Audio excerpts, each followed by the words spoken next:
Die, monster! You don't belong in this world! It was not by my hand that I'm once again given flesh. I was called here by humans. Fuck! Enough small talk. Let's see how you like this! What? This whip is not my only weapon. Now feel my unbridled wrath. No, it cannot be!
It would help if I unmuted this thing. Hello! Good evening, everybody. It is Thursday. I am Iden of the Black Pants Legion. I am not yet joined by my usual partner in crime, aka Planners of the Peanut Gallery, but he is on his way. Until then, it is time for some questionable decision-making in the field of Metroidvania gameplay. Because we have been working our way through Symphony of the Night, and just ragging on Alucard every step of the way, because the dude has a overinflated sense of drama. Like, holy fuck, dude. Chill with the drama. Is that what the edgy flouncer was consuming for sustenance?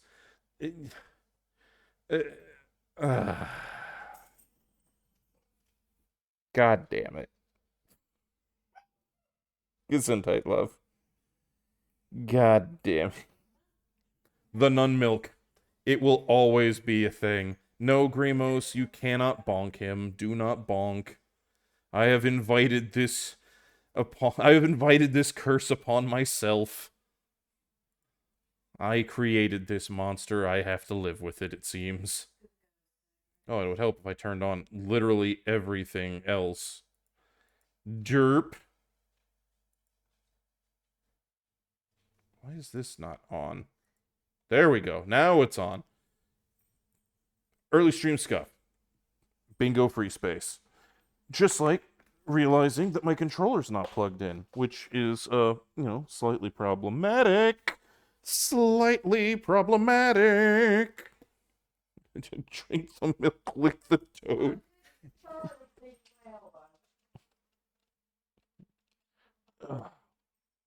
In a pup date, Anka is currently curled up with her grandmother and is thoroughly cleaning her elbow.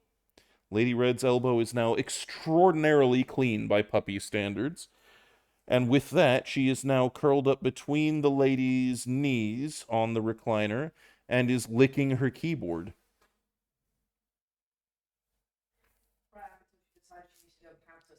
Oh, It looks like she's getting ready to migrate. There might be potential for puppy-on-puppy violence in the near future. You see, Lupa was doing a thing, and Anka must investigate. And by investigate, that usually means thronggle.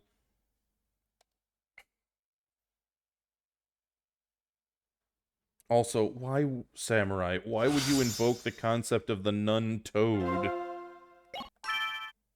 No.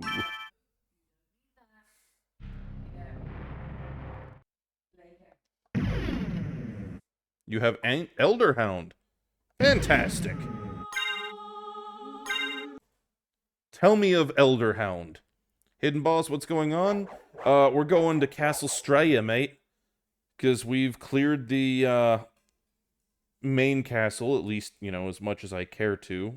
I could go and 100% complete the map, except fuck that.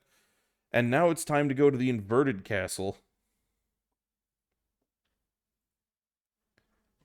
Ninja. Really? Fucking really, dude? Yes, really. A raging asshole when not given his joint meds. I'm assuming Elder Pup is a stately old lad, at which point, you know, I don't blame him.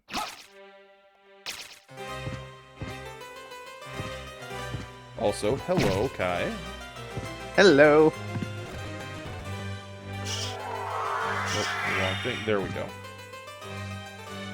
Pupper form, activate. Engage zoomies. Indeed.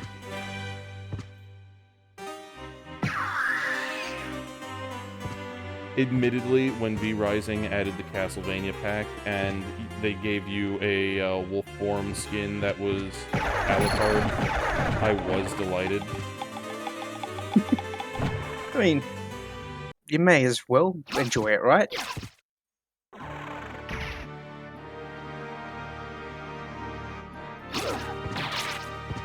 Tangentially related note, V Rising is getting its big content update very shortly after Lady Red and I make it to our temporary lodgings while we wait for our house to empty out. Ooh.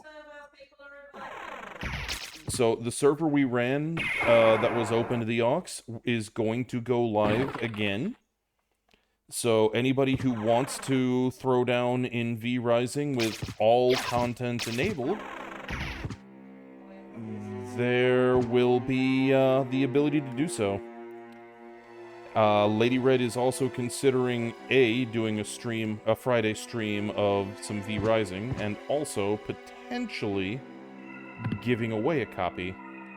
We'll have to consult the bear about, you know, doing such things, but it's not like it's without precedent.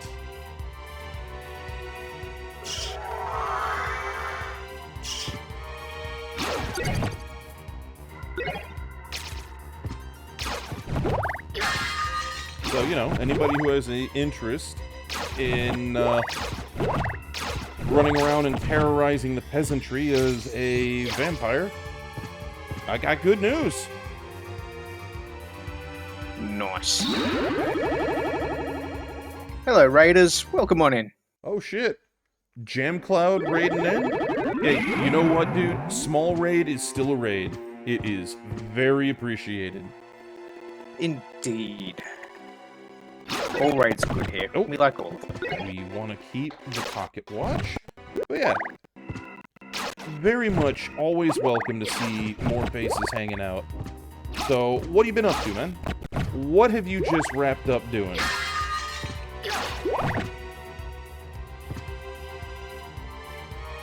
Game felt off, Hidden Boss?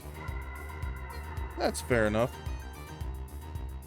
Is Dracula X Chronicles? Yeah, so Dracula X Chronicles is the PSP release of Rondo of Blood, where they updated it for, you know, PSP level graphics, and they redid the voice acting and the like, added some new content.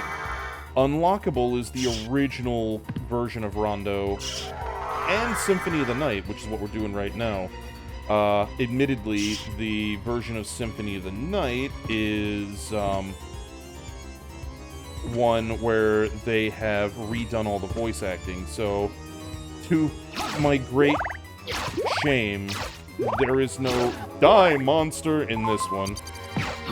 Oh. Yeah. Like, they got rid of the best of the ham. Yeah, that's unfortunate, because the ham's half the fun. Indeed. Soul Reaver 2, fantastic game. Well done. First time going through? Ooh.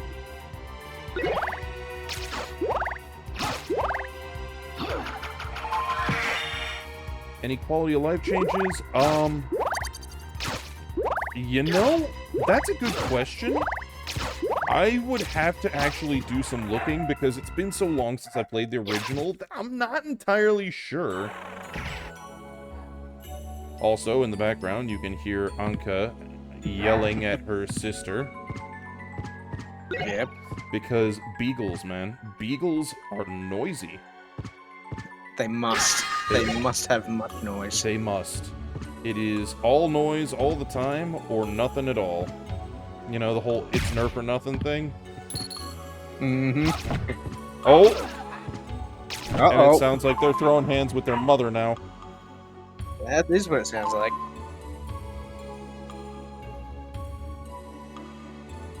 I take it back. Field report from Lady Red is that it is Lupa and Anka having a time. Holy crap! Sounds like it. Holy shit! Sweet Jesus. That... Yeah, they're just playing. Just, you know, they're beagles, so it sounds like they're murdering each other. Yeah, of course. Jeez. So to answer your question, Jim, we currently have 4 in the house. So there's Pip and Saris are the 2 adults. And the 2 that you are hearing right now are Anka and Lupa, who are the biological children of the aforementioned adults. They're 3 months old, and they are extremely excited right now. Very much so. What is a brick? Oh my god. Yeah, so, you know, over the past hour, they have... Ow! No! Go away, bad kitty! What are they doing, love? Oh no. Oh my god. Okay, field report about the babies. Field report about the babies. They've got a little soft-shelled travel crate that they are currently throwing hands in, and they're throwing hands so vigorously that they tipped it over on its side and continued going. No pup cam hidden, boss, because that would require me to be AFK, because they're across the room. Indeed. And they're not staying still, and it's just not, it's not viable anymore. They're not contained in a small pen. Yeah, they're a bit too big for that now. Yep. And yes, Jam, actually babies. They are... There was 3 of them. The brother of the 3 has already gone to his forever home, where he is being incredibly loved by a family of 4 and their 2 7-year-old Beagle and Beagle mixed dogs. Lupa's going to the ranch in Texas where her father came from this weekend, which we're going to be incredibly sad about, but at the same time, she's going on to have a tremendous extended Beagle family. And Tibbs, negative. This is solo play only. Kai is here to be planters of the peanut gallery. he is my own personal Statler and Waldorf. Occasionally I'm a bit nicer than them. Occasionally. Occasionally. Oh, hey, it's Medusa. Ow! You bitch! Joke's on you. I'm wearing the anti-stoning armor. You know, people could have used that back in the day. Indeed. I'm just gonna face tank this until she gets the memo and stops. Mostly because I keep getting animation locked when I'm doing the move. There we go.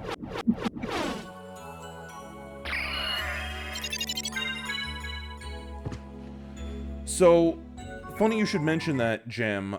There is a co-op Castlevania.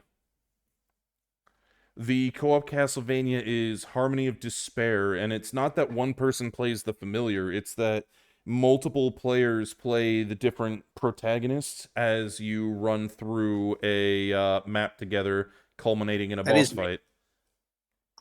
So it's like a mini Metroidvania, kind of roguelite-ish, where you all throw hands as co-op. Alright, I just got the heart. Avoids curse. Neat. That's nice. You've put mayo on right. Why? That's odd. Why? Yeah. Why would you do that? I don't know, but as long as I'm not the one who has to eat it, go for gold, man. Go for gold. I mean, that's fair, I suppose. God damn it, kitty! Considering the multiplayer Metroidvania thing, that I wish that there had been a multiplayer update for fuck, what was that game called again? One moment, let me go find it. You have me at the edge of my seat. What is it? I'm looking for it in my library. Hang on. It's one that had the Castlevania DLC. Dead Cells. Multiplayer Dead Cells would be fun, I reckon. Oh, goodness. One of the babies is getting stuck somewhere they really should not be. One moment. Oh, dear.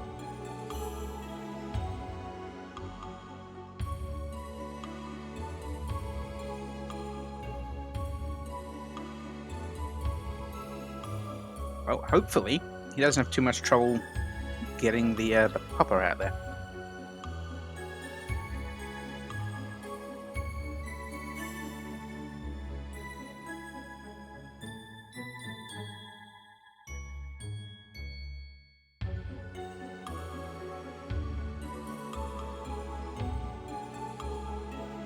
Downside to puppies. Yes. Downside to them being so small is they can fit under places where there are cords and cables. Oh no. Yeah, that's not good. Yeah. And Gem, yeah, it was the big multiplayer one that came out a while ago. I have not played it, so I don't know.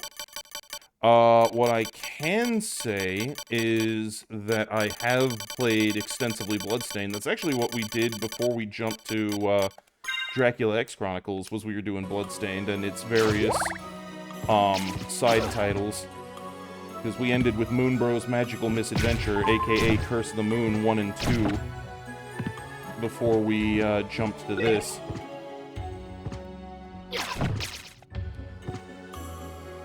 A proper story progression co-op would be a good time. Yeah, that's fair. Oh yeah, I can fire breath as a bat. I forgot I had that. You do, yes. Scree. Ah ha ha! Fuck you, kitty!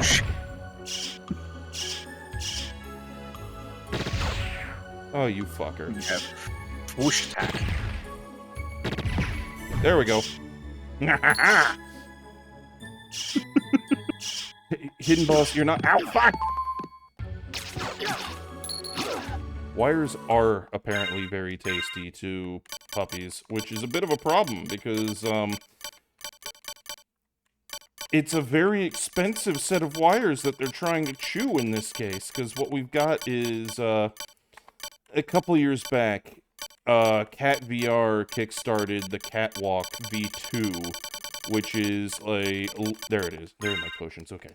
It is a, you know, low-friction kind of bowl with foot sensors and a back sensor and the like for VR, which is really fucking cool, because it lets you get kind of that kinesthetic sense for VR. It's sort of, cool. yeah, it's sort of, oh, what's the movie? Ready Player One, the movie stuff, light. Okay. Except, Except not Not nostalgia bait. Yeah, not nostalgia bait, but also, well, half of the cables are now chewed off because the babies got to them, because they can Oh, fit no. under the goddamn thing. So, Oh dear. Are the cables standard cables at least? I believe so. But it Okay, does well, let's- mean that when we finish the move, we are gonna have to take a look at damage control. Yeah.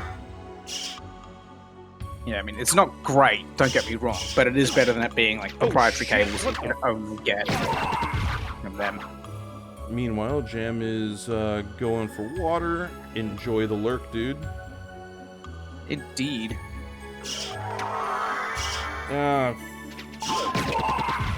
I did not mean to use the stopwatch there. Well, Oh well.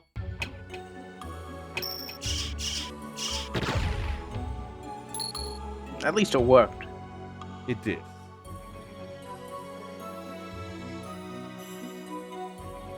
Actually, hang on. I know what I need to do.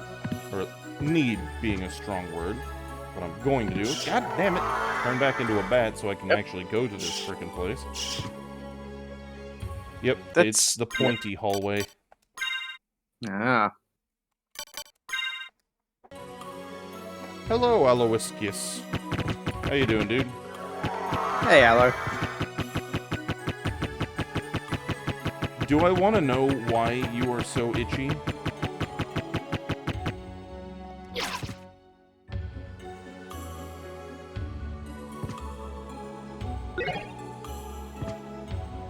The Twilight Cloak. Oh no, does it sparkle?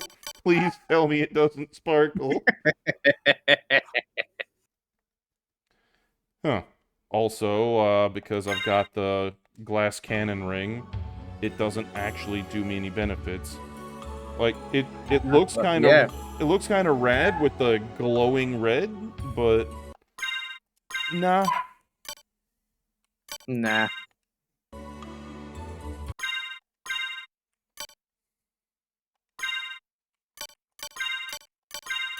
Oh, that makes sense on the itchy, yeah.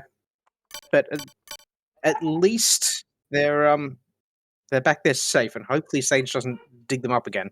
Indeed. Oh, I'm glad you found them, dude. Yeah. I'm reminded of one of the tales of Lady Red's Shelties back when she still had them. This was, you know, before we were married. The thing about these Shelties is, one of them found a rabbit while being dog sat by her cousins, who were very young at the time. Oh, that sounds like it's a fun experience. Red and her mom came home to find her cousins traumatized. I bet. The younger was crying, the older one was shaking because they had just listened to the bunny get torn apart by a very gleeful Sheltie. Yep, that sounds about right. Oh, okay, I'm being corrected. It was not the Shelties, it was a German Shepherd Collie mix that her aunt owned. Ah. And, yeah. It was by this means that, her telling this story, that I learned that, bunnies scream like the damned when they die. Yes. Or when they're scared. Yep. Meanwhile, Lupa is very busy yelling at her sister. She doesn't need a target to yell at things. It just happens to be her sister this time. I mean, this is true.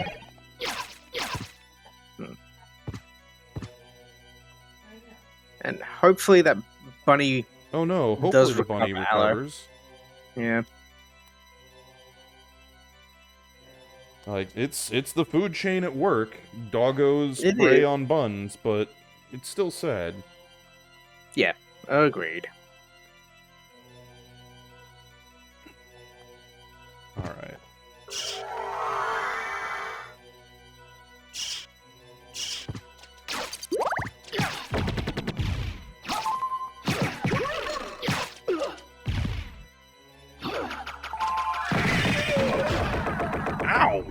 piece of shit.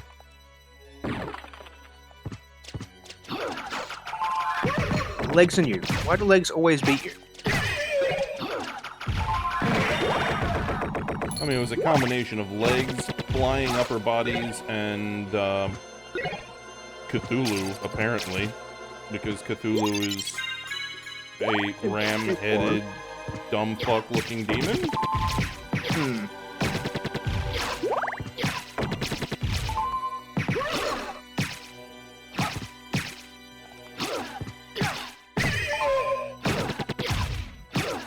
Well, hello, Anka. Oh, alright. Come up, little one. She demands the pats, yeah. Oh my god. I'm under attack. Help! Ah! She's in my lap. Her breath is horrible. I don't want kisses, but I'm getting them. Ah! Oh god, why does your breath smell so bad? What have you been eating? It doesn't smell like poop, thankfully, but some kind It of... doesn't smell good either. Yeah. I think she might have found one of the yak chew. The Himalayan chirpies that we get them. Yep. Oh, that is what she's been chewing?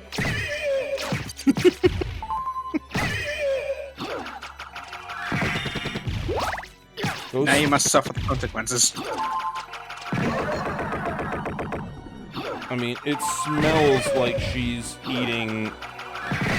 Her breath smells like a charcoal fire. Mixed with dog breath. Ah. Well, yeah. That's not particularly great. Yeah, it's the mixed with dog breath that really drives it home, you know? Yeah, like charcoal fire is like, okay, well, you know. Yeah, no, it smells that can be rather really, strong. It smells really pleasant. It brings back fond memories of when the, well, okay, maybe not charcoal fire, actually. Wood fire. And it brings back very fond memories of when the frat house burned down. That's a statement. Okay. So, it was actually the same day my little sister was moving off campus, funny enough. And, I don't know the full details of how it happened, but... That had happened, Yeah. The fireplace had, like, a crack in it or something, and the whole frat house burned the fuck down. Like, you could smell it from across town. I know, because I was still a gas station cashier working across town. Oh. That's... And that's an event. The fun thing is, after I got off work, I got off a little early to go figure out what the fuck was going on. And, yeah, it was the frat house immediately across the street from my sister's apartment. Her on-campus apartment. And, yeah, no, it was a frat house full of dudes who were generally, you know, freaking dumb fucks. This doesn't sound like it was particularly their fault, though. There was a crack in the chimney. No, it wasn't their fault, but they're still the same dumbasses who would routinely, like, pop one of the valves off of the fire hydrant on the corner in their revelries, and would be fucking noisy at all goddamn hours of the night. So, you know, good fucking riddance. What is the boss here? Fair. Oh, it's the Mummy Man. Akmodan.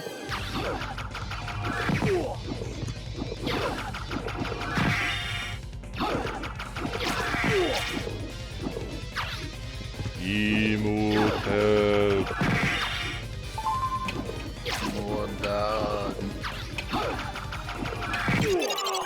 And again, kind of underwhelming. I remember these bosses being so much more challenging when I was a kid. You also didn't have bullshit spam go happening at that point. You do now. Yeah, because I didn't know to spam the bullshit. It's not that I'm over-geared hidden boss, it's that I actually know how to equip myself appropriately. Yeah. Like, yeah, that's fair. It's proper, like, the level of that you should be at is what this is. Yeah, I have the same gear I had when I first played this. It's just now I have the skill set as a player to run the glass cannon build and not be worried about it, for one. And for two, I've figured out how to use the frickin' bullshit spam attack on this one weapon that, as a kid, it wasn't the highest attack value. I ignored it because most damaged value means best weapon, right? Except well- that's not really how it works in these games. Quality of life is best weapon. And not being hit back. Yes. I mean, that and a lesser attack value does not mean a lesser damage output. Yeah. You can do much damage. Well, yeah, when you get something that flings 5 projectiles per attack, Who'd have thunk, right? yeah, you're doing a hell of a lot of damage. That's a lot of damage. Oh, bonk.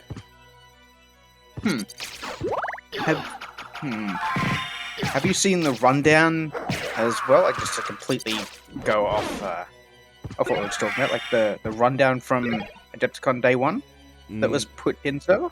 No? There's some interesting things in there.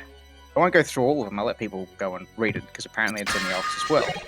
But interesting things in there. Some stuff I'm not particularly keen on, but some stuff that... Ow! Ow!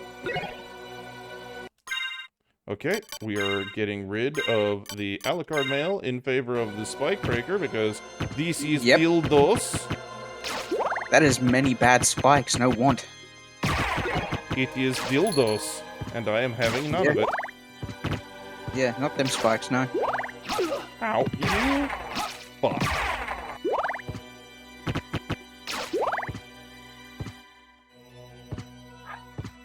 And there's the screaming again.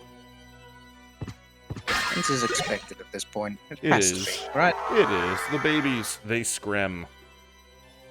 Yes. What's going to be very interesting. So, full disclosure, everybody. This week and next week, streaming is normal. And then it'll be about 2 weeks where just not going to be available. Because we're going to be moving across the whole damn continent. And,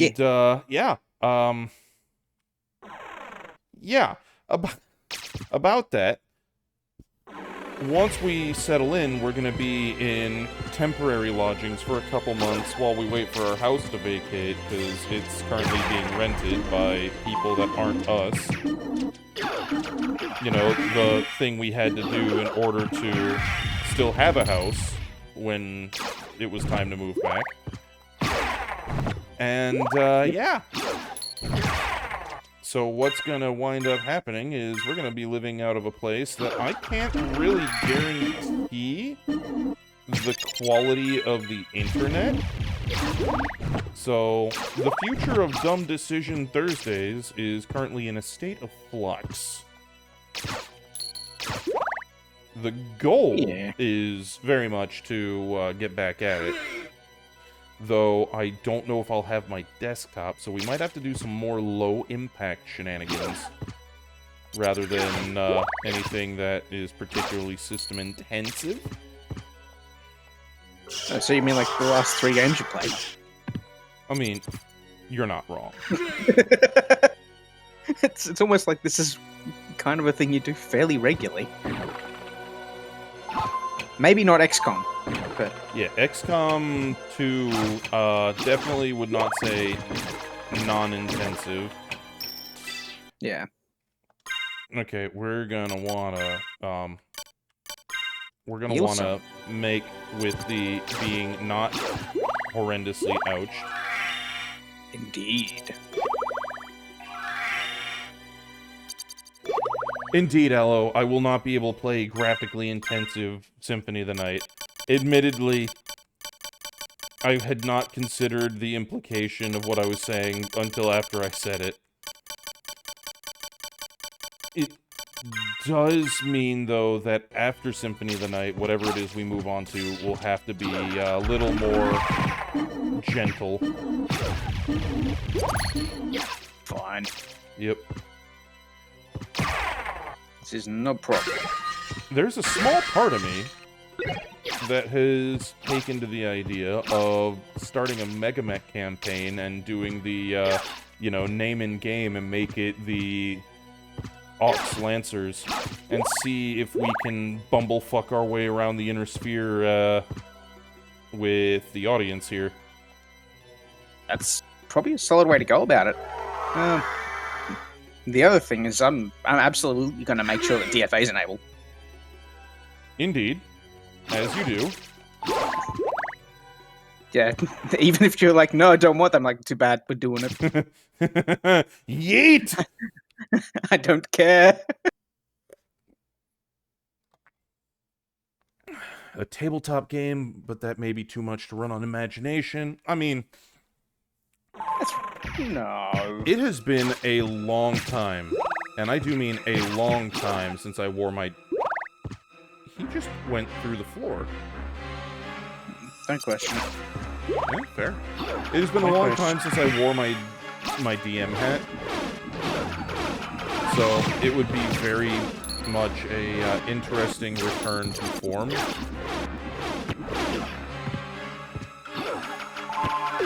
I mean, it depends on how much you want to do it. If you want to, then by all means, right?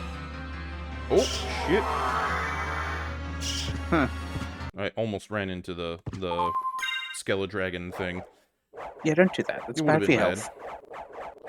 Samurai, getting everything DFA'd is a great way to make sure that it's an extremely short campaign. Yeah, but you look really, really cool doing it. Oh, yeah. At least until, you're missing, just break your own legs off.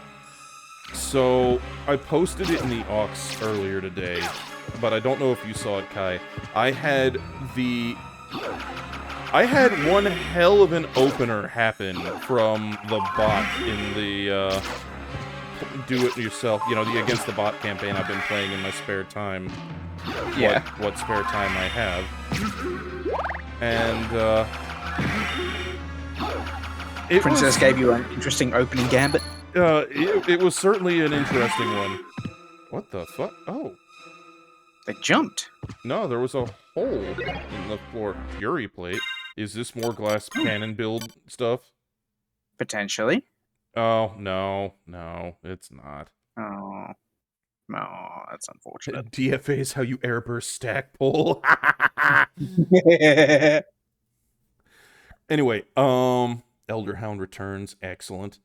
So what ended up happening is I was on a low-gravity world, a high-temperature, low-gravity world, open savanna map, and it was an engagement where I was trying to protect a VIP.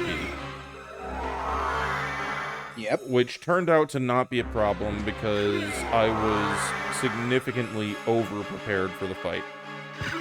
Oh, well. Better than being underprepared. Very much so. I'm playing with full double blind drop, so I have no idea what the Op 4 is until I physically lay eyes on them in the field. Man, I wish that double blind was more, that was easy to do on the table. I really do. Same.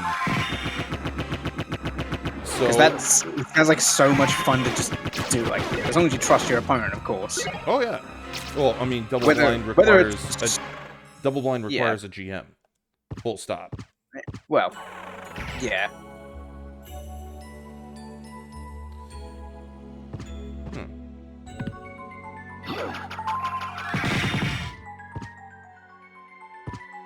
Well, that actually worked remarkably well. Oh, that's handy. Turns out all of his shields don't really do much against the blitzkrieg of projectiles I have. Who'd have thunk? I know, right? Yeah, and that's a good point. Double blind works possibly optimally if you got 2 players, a GM, and 3 tables. Yes, that's how the rulebook describes it as working. That's what you need. There is another way that you can do it. I mean, There is, but you need stand-in weight class minis or stand-in weight class tokens, where you can just be like, so this is like a light, or this is a medium, a heavy, or an assault. You don't know what it is, but it's one of these things. well, no, not even that, because you're not even supposed to have that much. You just get sensor blip. That's what I mean. That's the sensor blip. It's just that you also have it as a weight. Well, the thing is, in Double Blind, you don't even get what the weight class is. There's a thing. You don't know what the thing is. You can do it just with tokens. You could. Well, But I actually have like sidelines and whatnot. I actually have a bunch of laser engraved acrylic tokens that are sensor blip tokens. They have they just have the generic mech silhouette that you get on the paper doll for the record sheets, and numbered 1 through 8. Really nice. But So it'd be doable, but like then you can't see what's on the other side of the table, and oh yeah, it's a bit of a hassle. But I wish it was easier to do. oh agreed. Anywho, so going back to the Mega Mech campaign, I have a Jenner that's on the north end of the map who for some reason he deployed on his own to the north, while the entire rest of my force deployed to the south. The enemy deployed to the north, and so the Jenner had a Stinger come screaming up after it. Which... Yeah, that Stinger's brave. Stinger's very brave. I mean, it's a very hot world, and a Jenner runs hot already, so... Yeah, but even a Jenner with just 2 of those lasers going instead of the full complement is double the damage. So Well, that's very brave. No, Stinger's got 2. Stinger's got 2 lasers. I thought most of them had or a one. laser and 2 machine guns. I can't remember which version it was. But what ended up happening is the Stinger's like, I want to be the first to get stuck in. And he comes howling up after me, running not just his normal movement speed, but like damn near double his normal movement speed, because it's a very low gravity world. So his movement is significantly expanded. The thing about low gravity worlds is, in order to do that, you have to make a pilot skill roll, and if you fuck it up, you take damage to each leg equal to the number of MP movement points you spent in excess of what you can normally legally do. He needed an 8, he rolled a 3. So what ends up happening is this Stinger comes screaming up on my Jenner. Both of his legs pulverize internally and are immediately destroyed. He falls over and skids and lands in a faceplant, fucking away the seatbelt check, and the pilot blacks out. First turn, first movement of the first movement phase. Just... The only way that would have been better was if he'd stopped at the Jenner's feet. I mean, the Jenner moved immediately after and ended right behind him, because I didn't know he had fucked it away and fallen until the end of phase. Oh, yeah. And, And then just murder it, yeah. Well, no, not even. Both of his legs were gone, and he was, unconscious. I'm like, I'm off the field, yeah. I'm just gonna let it be. You've Fair done enough. enough to yourself already, man. You don't need my help. But it gets funnier. It gets funnier from there. Because a round or 2 later, the pilot wakes the fuck back up after, basically skidding and eating the dirt.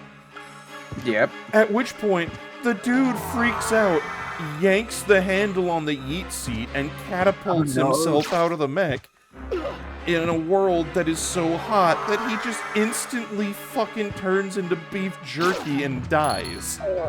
He just pulls the ripcord and meets Jesus. It's like, fuck, man. I don't know That's a what you bad thought. day, yeah. I don't know what you thought you were gonna do, but you made a hell of an opening move, brother. I think I know what they were going to do, or what they thought they were going to do, and that was not fall over. Like, 8's not too bad to hit, so not fall over.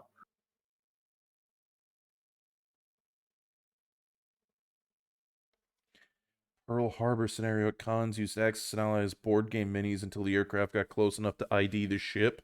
Nice. I like it. Hmm. I fucking The- like it. The other thing I saw then was, like, using GM screens for it. Yeah. That's definitely a thought.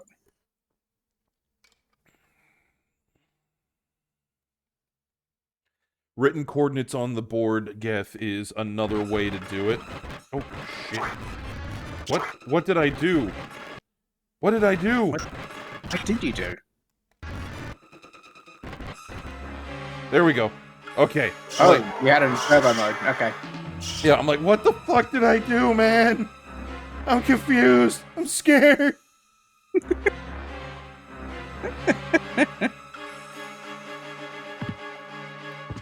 Alright. No, I don't actually want to fight them yet. I want to finish exploring the rest of the area first. This is typically seems a good idea, but Stop teasing the poor little bat. I mean, it's not my fault the bat gets horny on main whenever Alucard decides he wants to become the Studley man bat. it's so confused. Poor thing. Yes. Poor little guy.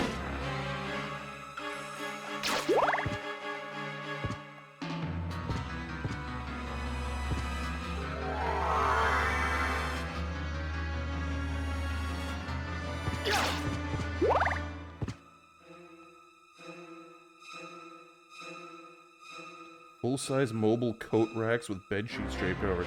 That's commitment, man. That's commitment to the bit. I mean, I could see that being a thing if you did it like once every 6 months. Yeah, that is very much a special occasion thing. Yeah. Like, I would love to do something like that for a full battalion-on-battalion game of classic BattleTech, where everybody just says... 4 days to play, yeah. Yeah, everybody says, okay, we're just gonna take a week off of work. Yeah. We're gonna coordinate taking that time off, and we're going to make it a good time. It sounds like it'd be a damn good time, though. Your brains will be mushed by the end of it. Oh, yeah.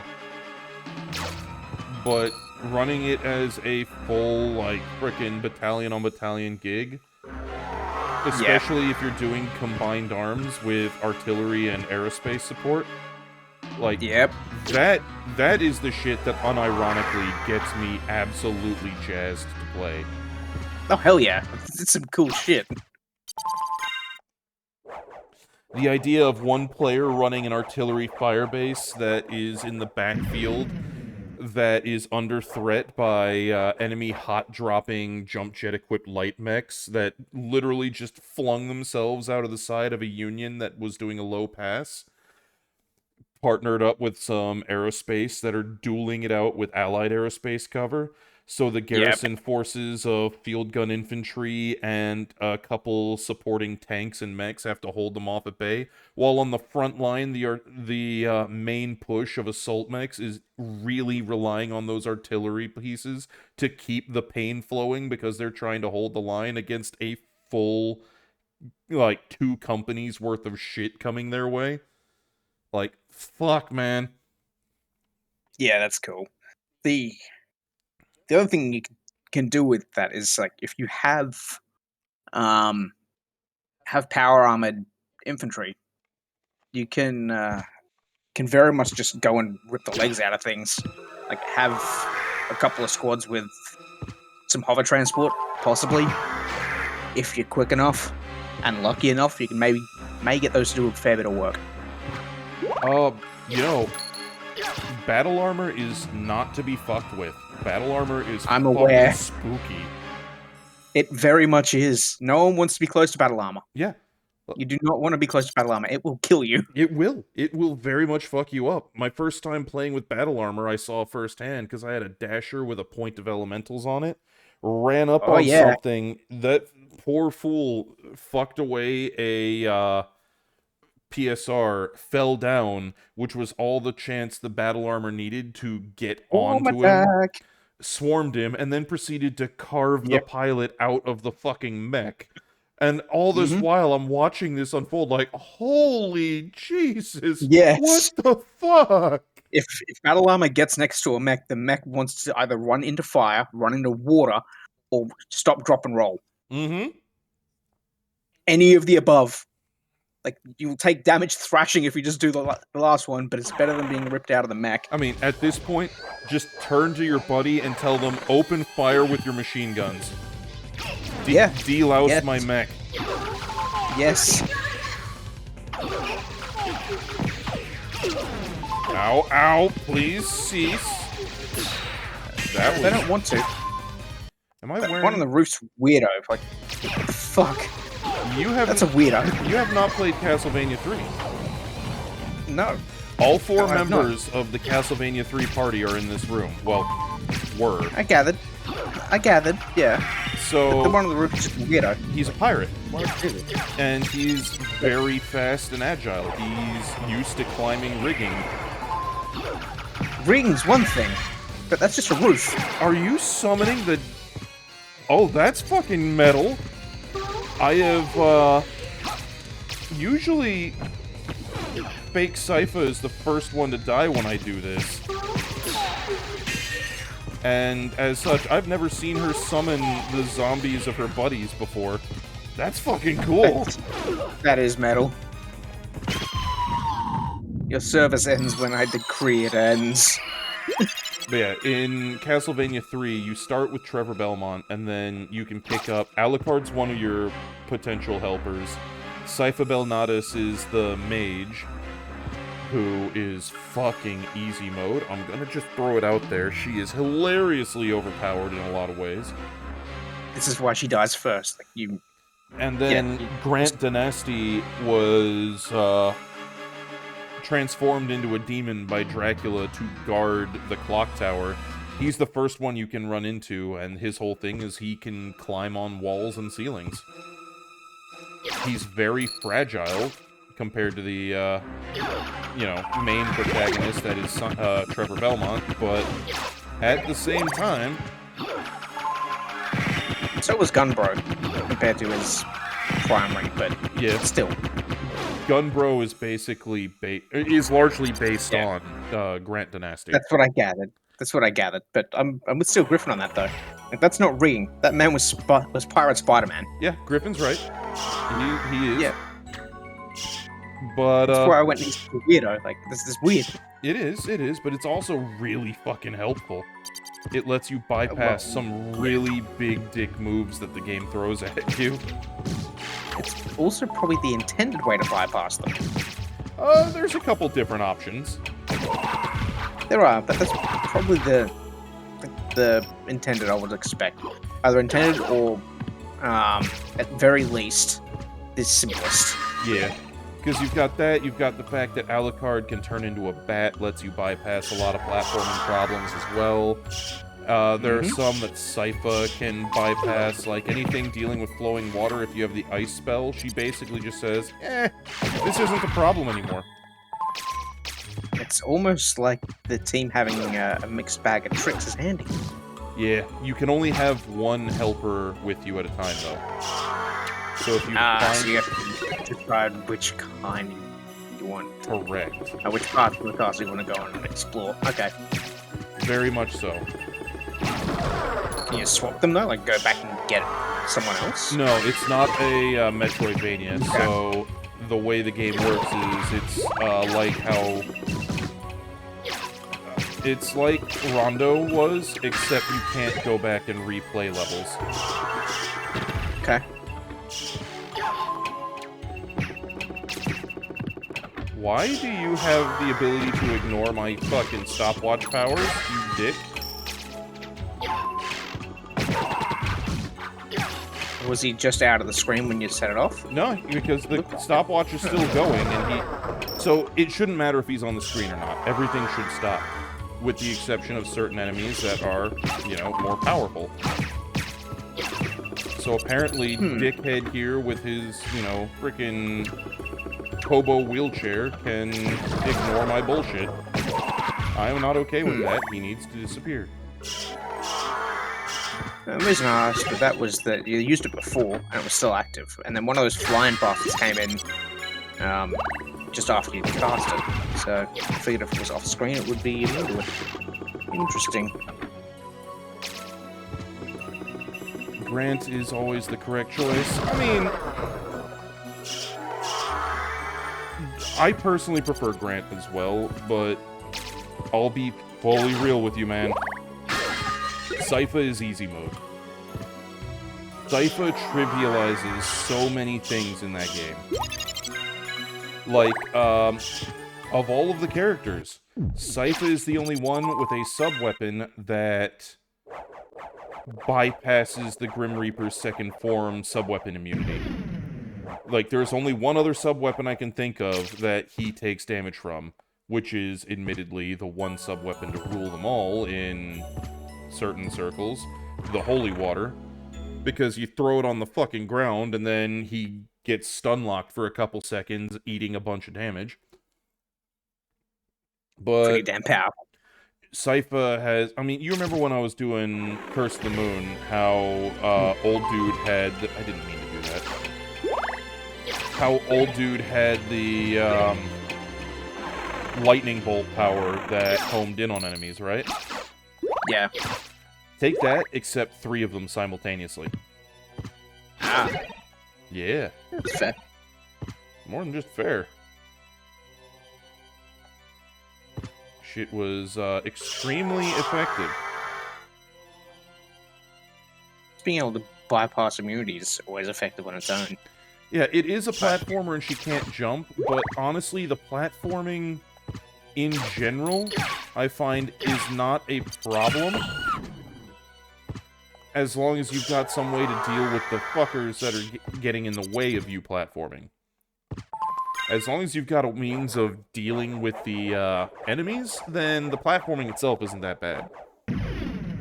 And her special moves, they kill shit dead at all ranges. One would hope. And for scrolling sections, if you have the ice power, okay, I don't have time to deal with killing this enemy, I'm just gonna freeze it. Freeze and leave. Yep. I'm gonna freeze it, and I don't care anymore. By the time it falls out, I'm already gone. Ow! Oh god, the little floor fuckers are back. Maybe just get the hell out of there, right? I'm working on it, but easier said than done. Ow! Ow! Invisible assholes! Yeah. You're just getting your ass handed to you here. This is not good. You are not wrong. God damn it.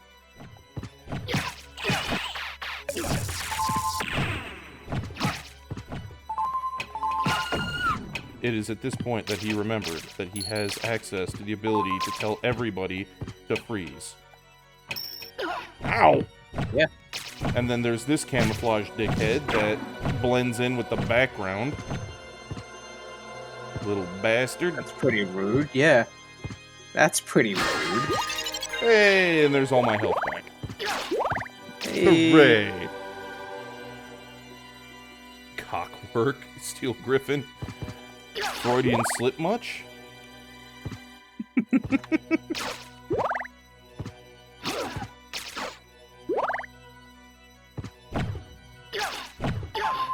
know what? Okay, so those things... Ow! Ow! This is bullshit! Yep. Oh, Jesus Christ. I hate that the little butterfly-looking things can hit you even when they're invisible. That is not okay. No, that's not okay. That's bullshit. It is Caca del Toro. Strong no want.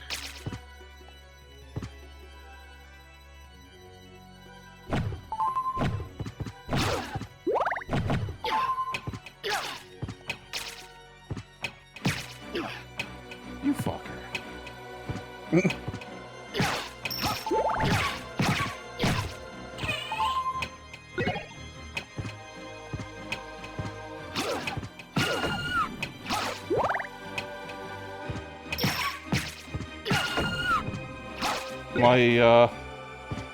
My super bullshit attack that has been working so well so far has found a great power here. I have found its great weakness.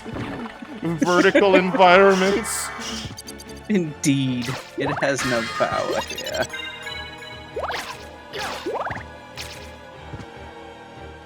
Being a dramatic bitch is bad for your health. Fucking facts. Yeah. It's not gonna stop him doing it, though. Yeah. Like, Alucard is nothing if not the consummate drama major.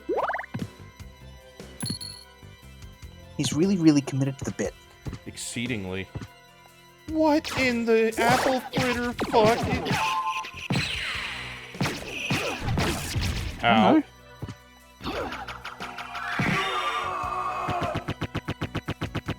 It screams real good. Yeah, dude. Indeed. Alright, speaking of potions, let's use a little bit of that. Because, oh god, it hurts. Yes, Ninja, you heard the photon torpedo sound effect. The lesser demons fire photon torpedoes.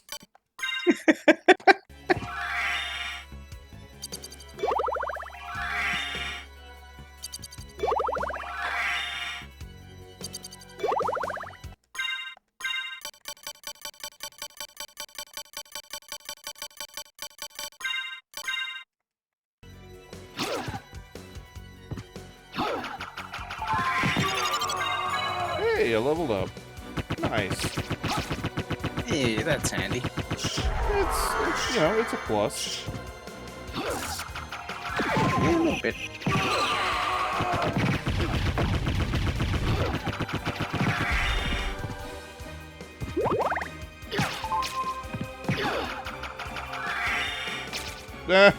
Nerd.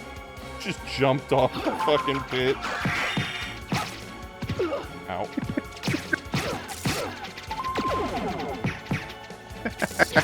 Don't you love it when enemies do that? I do. Harold, that sounds awesome, dude. Do a Battletech scenario, holding a starport against waves.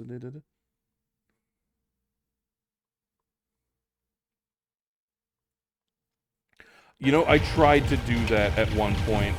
I didn't manage to pull it off, but that was largely on the basis of we didn't have 12 hours to dedicate to the game. If only. Right. It was meant to be a first succession war. I can't remember the name of the Fedson's planet that got fucked by both the Capellans and the Caretans. And then the Caretans eventually came back and took it. But the whole premise was, you know, exactly that. Hold out, see how many waves you can hold off before I had it plucked out on paper exactly what each round would bring enemy reinforcements-wise, culminating in if they managed to survive enough time, what would end up happening is the Caretans would say, alright, cool, enough is enough, and then just nuke the battlefield. Everything on the battlefield dies. So Indeed, a succession war. Exactly. Yeah. So yeah, the win condition was live long enough to see your enemies bathed in nuclear fire. Yeah, live long enough to witness the double flash. Yep.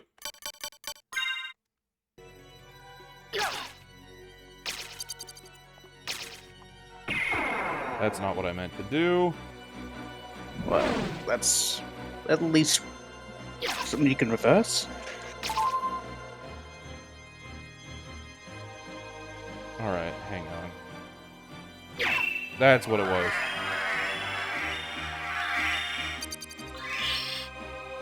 Protection from dark. That's what that shield gives me. Okay. Handy. Eh. It's okay. Get off Didn't of say- me, you little imp. Didn't say it was a win-all thing, but handy still. Yeah.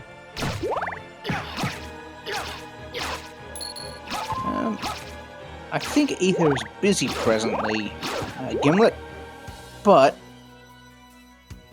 Rum and chocolate. Ah.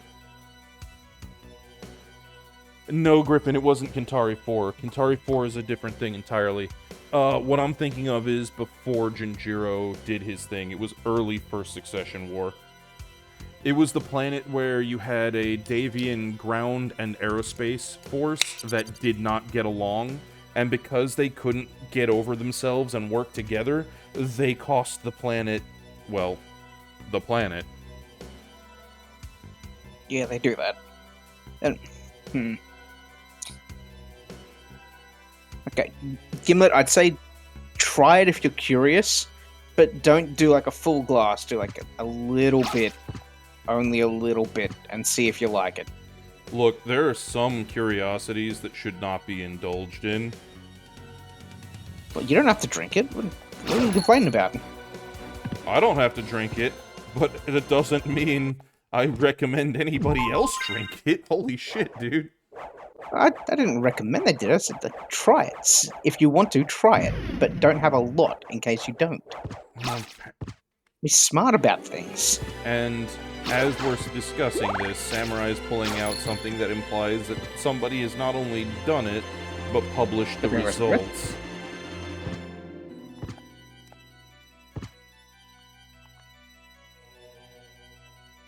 Alright, let's go fight the bug lad.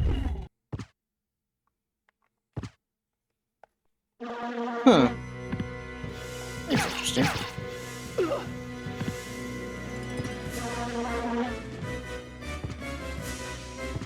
That's... I'm not sure I like that. At all. With how they've done it there. Alright, let's see. I'll explain this to you so you can also feel uncomfortable about it. Go for it. Hit me. Alright. So the ingredients for this one are 2 ounces of spiced rum, cup of skim milk, tablespoon of chocolate syrup, half a teaspoon of vanilla, cola or Diet Coke. That last one's the one that made me go, no. Add all the ingredients except for the cola to a water bottle, drink mixer or some other container with a lid, shake the hell out of it, pour into a glass and top off with the cola, and then drink. No. No. Oh, good. Flies. Yeah, Pilk is a no thank you. Yeah, not a fan of Pilt.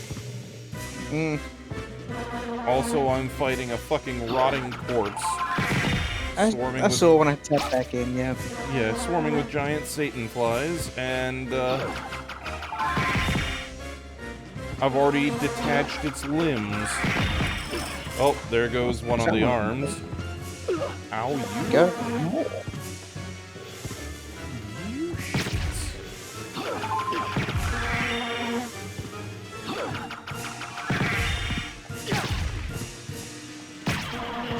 This is the... Oh, God. The more limbs you tear off, the more flies he gets. Oh, God. It makes sense. It's... Best kill quick before it's all the God flies all the time. damn it! It already is all the flies all the time.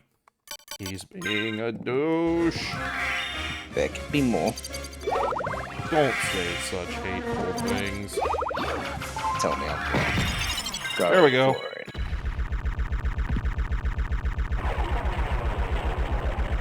Eat shit and die, you putrid fucker. Give me my health back. Oh yeah, it's got to smell awful in there, Gimlet.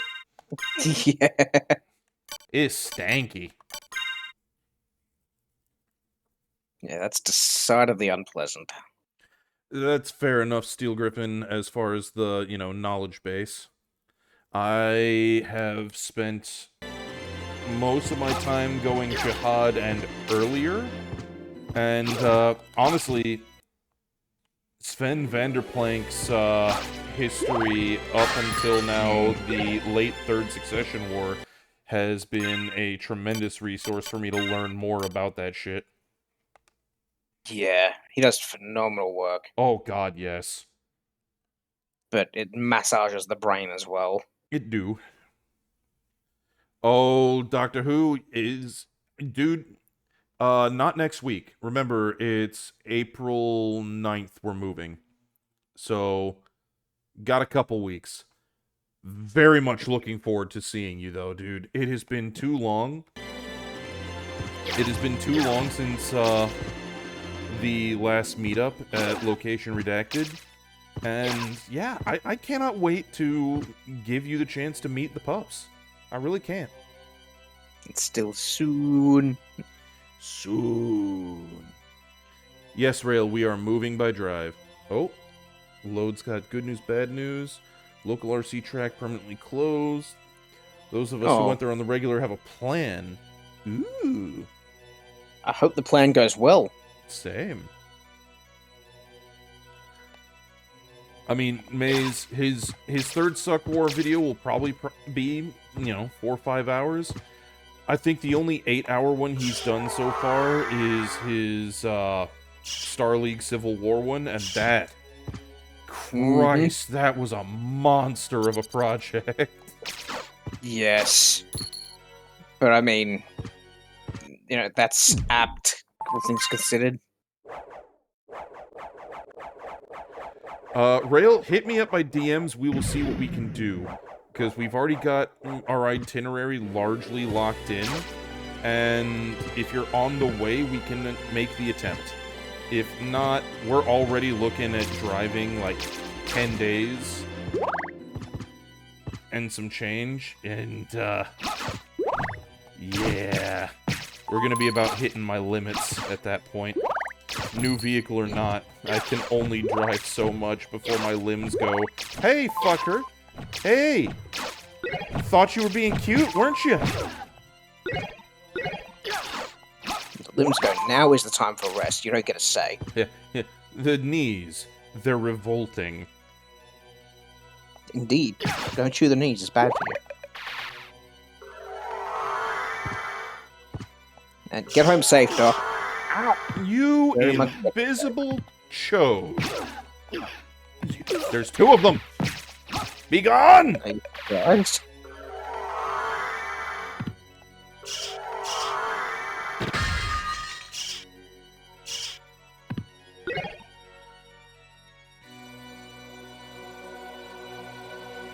Samurai, that is how I describe it. You've got the suck wars, man. Because they did indeed suck. Vegas to Northeast Pennsylvania in 5 days. Yeah, I've done shit similar. I went to college in Louisiana and would go home for the summer in Virginia, and I would do that marathon sprint in one sitting. So fuck that. Yeah, it was something like the way I drove, it was 19 hours. The way, the speed limits describe, it should have been 21, 22 hours. Yep. And yeah, I can still do it. I am more than fucking capable of doing it. It's just I'm going to be a zombie immediately after. Yeah. After that drive, you would better not have anything in mind for shit you want to do, because I'm going to be sleeping for about 12 uninterrupted hours, and after that, I'm still going to be a vegetable. Yeah, like that's the kind of thing where if there's a plan, the plan is for a week later. Pretty much.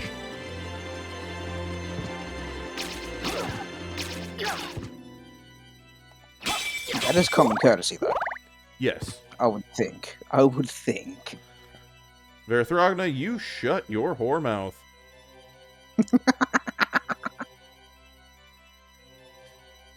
Yeah, pleasure, not desperation is a very good way to do those drives. I've done both. One is significantly better than the other.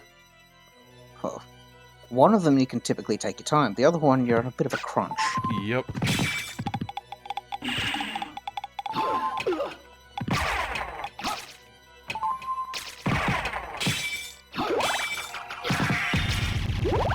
So, when we moved down to Florida, my previous home was in Washington State.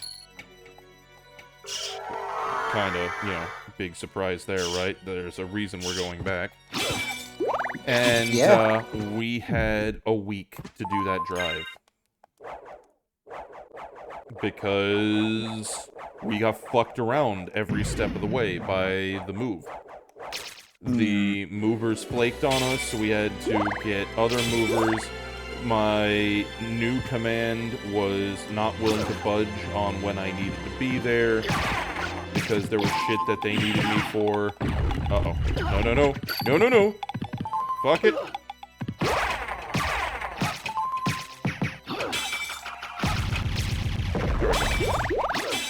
So, yeah, there was all of that shit going on. Yeah, it's just been fucked around left, right, and center. As opposed to when we went up to Washington, it was our big hole-in-the-ground tour that we did. Where we went to, let's see,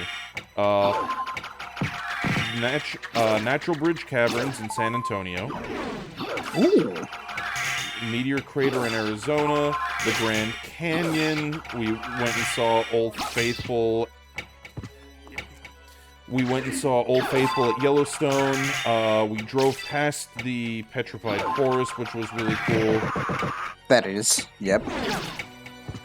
So, yeah, we made a lot of stops, and they were really nice. Yeah, that's decidedly the better way to do it, if able. Oh, yeah.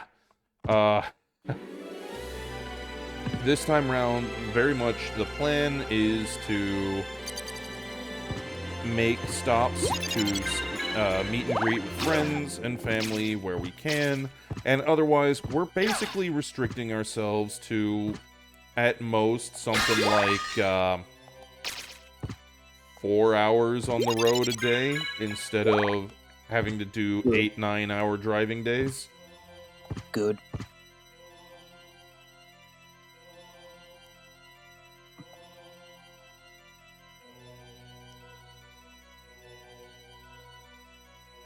Oh shit, cats do not like car rides? Good luck, Rail. Good luck, man. Yeah, that's gonna be fun. Mm-hmm. There's a reason we got the Jeep for this move, is because while the dogs travel relatively well, that does not change the fact that, well, it's gonna be It's a still long... long. Yeah. Yep.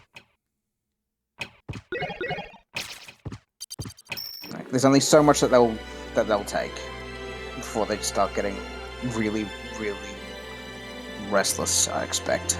Okay, so Gimlet tried out the chalky milk and rum. Apparently Bailey's would be better. That doesn't surprise me. Yep. That would mix better. Alrighty then.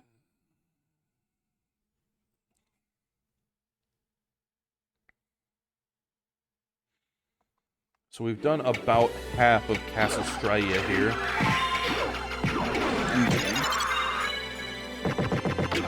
Ow.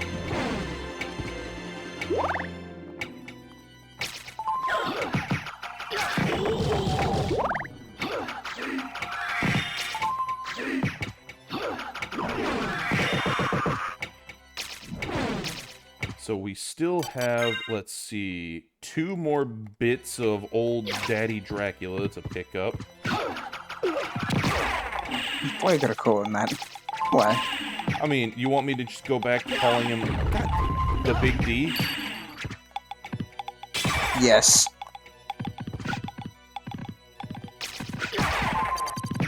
Fuck it. We're leaving. We're leaving. We are leaving. Bouncy Bone Boys are not my friend. No. No, I mean, they're trying to kill you, and not in a fun way. Oh, late 20-aughts, early 2010s Hyundais, definitely good vehicles. We ended up picking up a 2016 Jeep Wrangler because I insisted that I wanted something no newer because I didn't want all the fucking modern bullshit bells and whistles that come into these things. I don't want a fucking touchscreen tablet thingamabob. I don't want fucking TV screens and computer gizmos. Huh, they still didn't have those in 2016 version? Interesting. I mean, some of them did, but the one that I've got? Oh, well, okay. I thought that was just like, in general you were meaning, they just didn't have them. No. Some vehicles had moved on to that, but the one that I've got, it has a touchscreen in the center console dash. Yes, but that touchscreen is purely to work the radio. It has zero other functions. Doesn't even have a fucking camera for backing up. And you know what? I'm okay with it. I can turn my head like a human being. My spine is not buggered yet. I don't have to worry about some kind of frickin' cockamamie horseshit doing dumb things like trying to scream at me for driving the way I want to drive or go in the direction I want to go. If you want GPS, you got your phone. Precisely. If I want entertainment in the car, then I need to not be driving. Etc., etc. And that's a fair point. Some cars nowadays do need the backup camera because you can't see out the back. Yeah.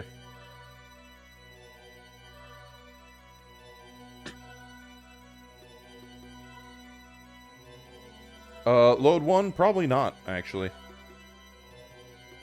I will not, in fact, be eating a bag of dicks.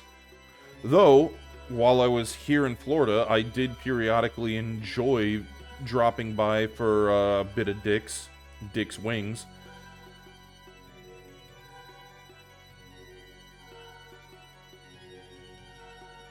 Let's see.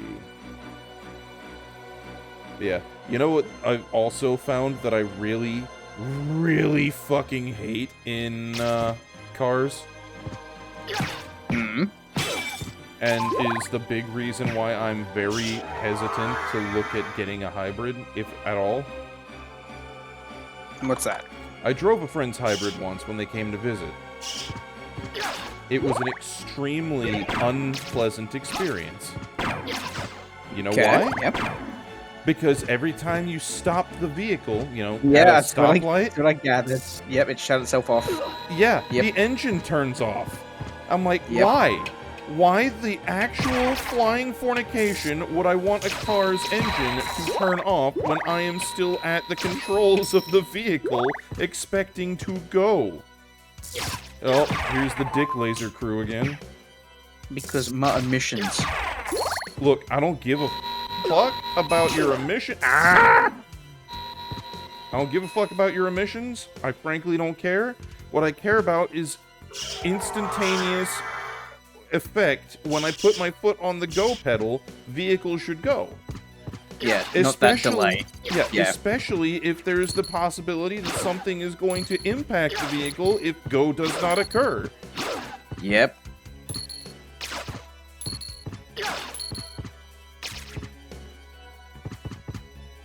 Yeah, that was a driving experience that I did not enjoy. And I usually enjoy driving just in general.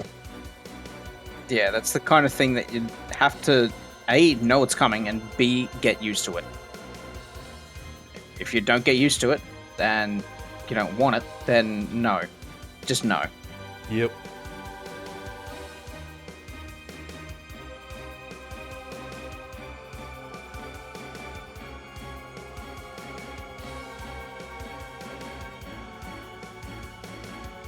Not all hybrids do that, Falkenstein. True. But that colored your view of them. Yeah. Zork, what the Kentucky Fried Fuck did you walk into? You walked into me playing Symphony of the Night while bitching about cars. And being generally a fucking car Luddite.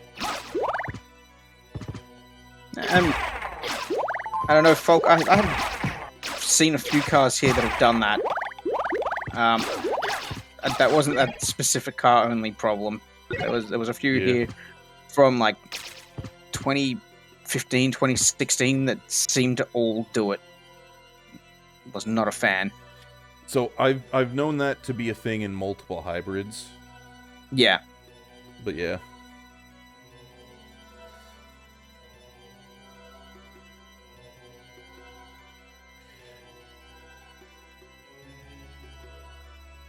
Let's see.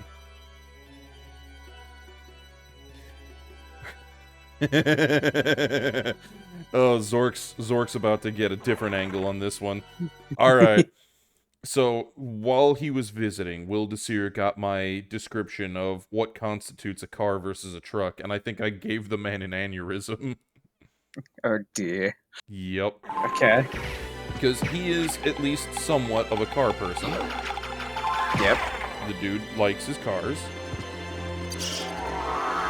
And, he did not like what I had to say about cars. What does a talisman do?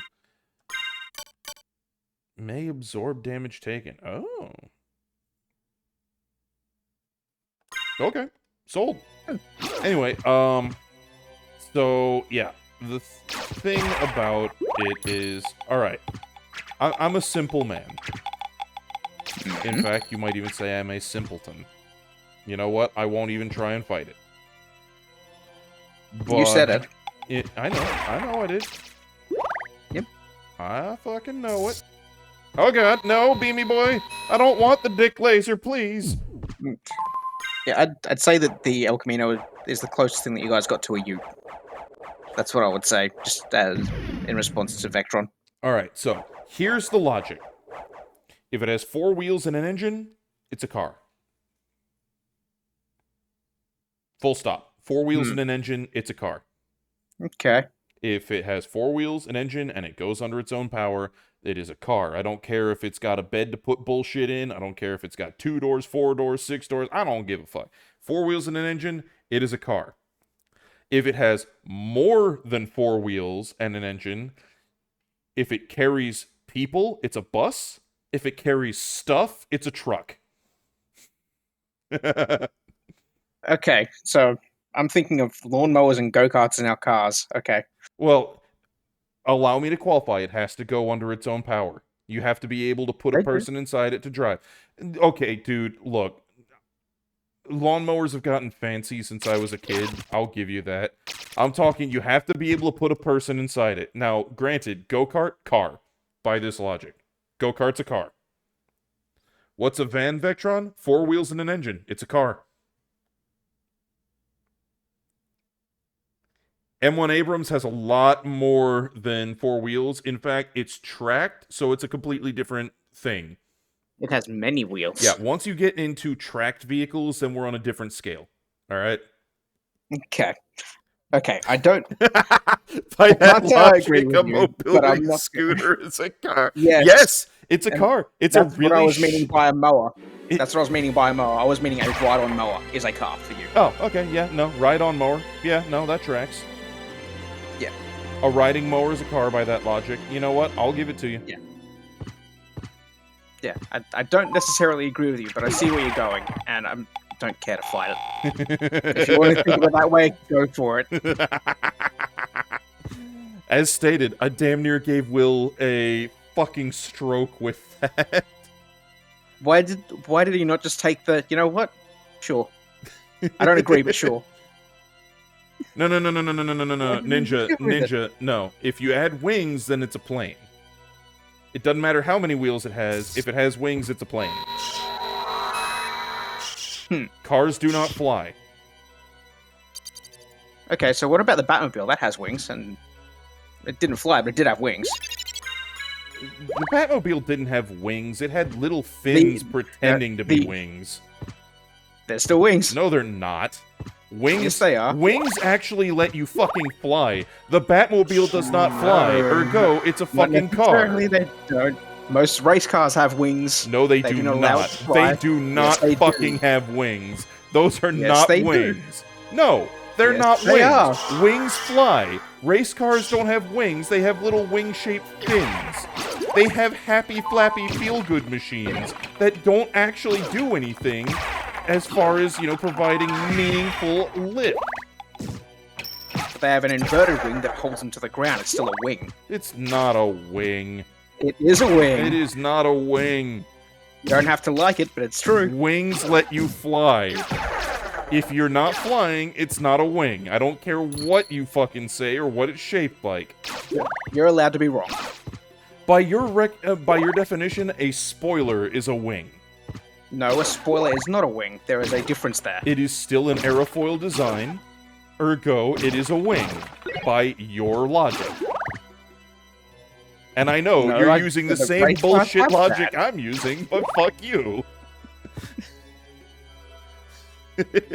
No. This conversation should come with a spoiler alert. Shut the fuck up, Verathrakna. And I'm with Vectron on that. That's why I was like, okay. So, Zork, definitely it is 100% bait. It is only serious if I am sleep deprived or drunk and cannot fucking process brain meat. Is a helicopter a plane? No, a helicopter is a helicopter because they're such a unique invention that, fuck, dude. Like, holy Christ. Helicopters proceed to screw their way through the sky in a way entirely weird. Like, I get prop-driven planes screw their way through the sky, but at least they got wings. Helicopters, they're an affront to nature, and this is coming from a guy who loves flying them. They are a mishmash of... mechanical bees. Yeah, helicopters are a mishmash of parts flying in tight formation. It is the mechanic's job to keep that formation as tight as possible. Oh, that's a good point. There was a car that flew. They didn't want it to, but it did do it. Yeah, it definitely did. I think it was 3 times in the 1 year at the same spot. They didn't want it to at all, but it did it. Okay, then it's a plane. Yeah. If it had functioning wings and it flew, it's a plane. Well, it did have functioning wings, but you won't like that either. Well, it flew. Ergo. It did fly, yes. Ergo, plane. Yes, when Mercedes take to the sky, it's very much a sign of bad times. Vectron, no, the thing... Alright, so the logic is, it has to fly to be a plane. It has to fly to be a plane.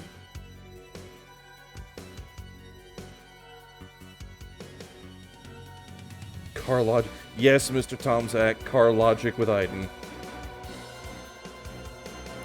Yeah, that car fault, yes. No, a Chinook is a helicopter because it has the Whirligig machine. It has the Guillotinatron 9000 flying overhead. In fact, it's got fucking 2 of them because it's doubly suicidally crazy. No, steering wheel does not count towards wheel count. Is Buzz Lightyear a plane? Yes.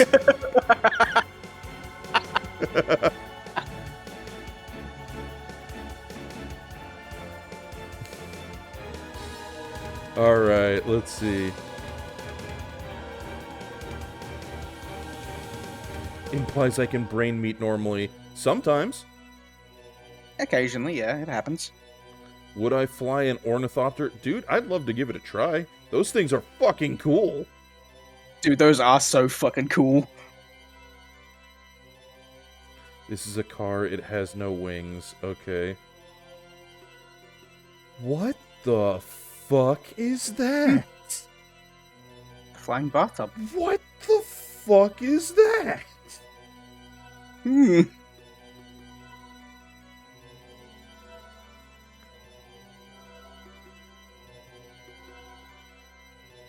Huh.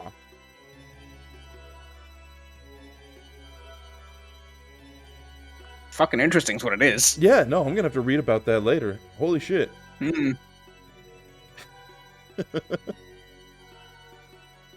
I mean, Vectron is correct. Anything with enough fucking thrust will fly.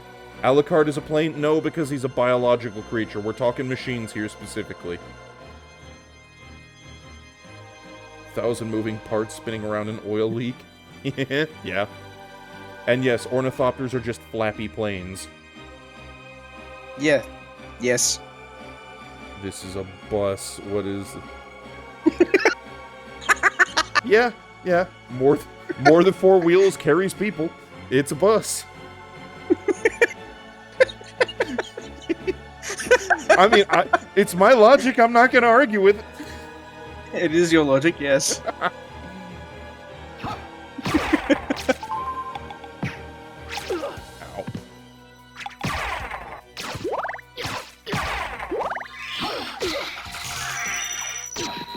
Ow. Don't get hit. The floral bitch. Oh, don't get hit. Okay, I don't like the fact that she fucking moans when she gets hit. Okay, well, finish her quickly then so she stops. I'm trying.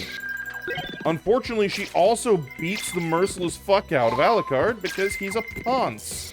Oh, and she's got the fucking cock lasers going for her. Yes.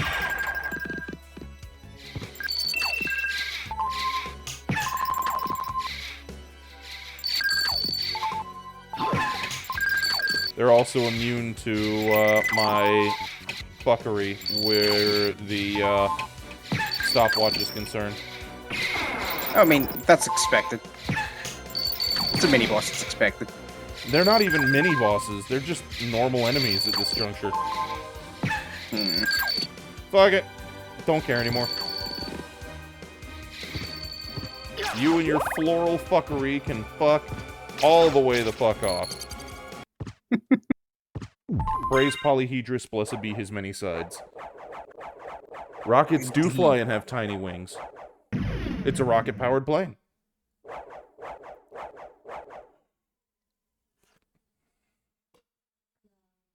Oh. Important update. One of the puppies is dreaming. Anka, I believe, is attempting to run in her sleep because her little paws keep working. Or she's digging. She might be digging. She's very fond of doing so. She might be. You did deny her this earlier. What is Zork demanding be clipped? I don't know. I'm not entirely sure. There's been a lot of weirdness going on recently. I'm not sure what we're talking about anymore. All I know is ground vehicles, 4 wheels and an engine, car, more than 4 wheels, carries people, bus, carries shit, truck, only 2 wheels, motorcycle. Or I should say, only 2 wheels, front and back, motorcycle.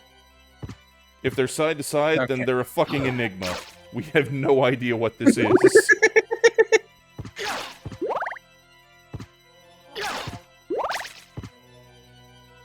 Oh. Anka has stirred and is now trying to burrow into her... She's sleeping vertically, having wiggled her way up the back of the chair against her grandmom. As long as she's comfortable, I guess. What is the Reliant Robin? I have no idea what the Reliant Robin is. Technically not a car. It was designed as such. Oh. Apparently it has 3 wheels. It does. 3 wheels means it is an unknown. Our science does not have an answer. Trike. Yeah. Science does not have an answer for this yet. Further research is needed.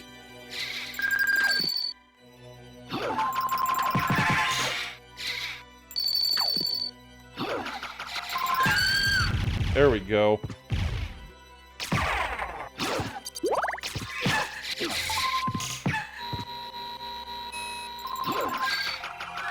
I mean, that's also just really cool, turds.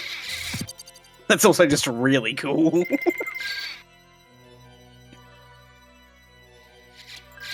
this is a car. Dodge Tomahawk. What is this? I see 3 wheels. Is there another angle?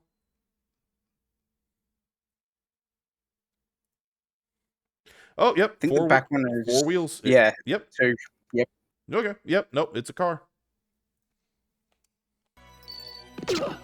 Specifically, it's a convertible. It's just really fucking cool. I think you'll kill yourself one, but it's really cool. You know what? I killed one of you. I don't care about the rest.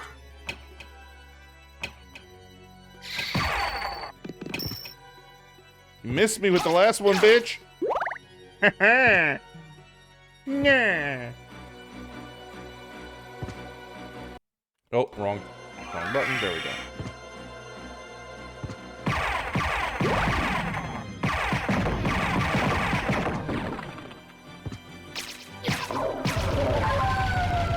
Oh, there are fire wards now, are there?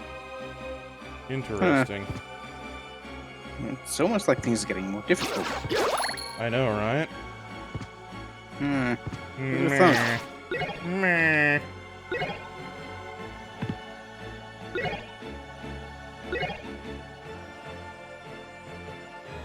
The Dodge Tomahawk looks like a shotgun from Doom.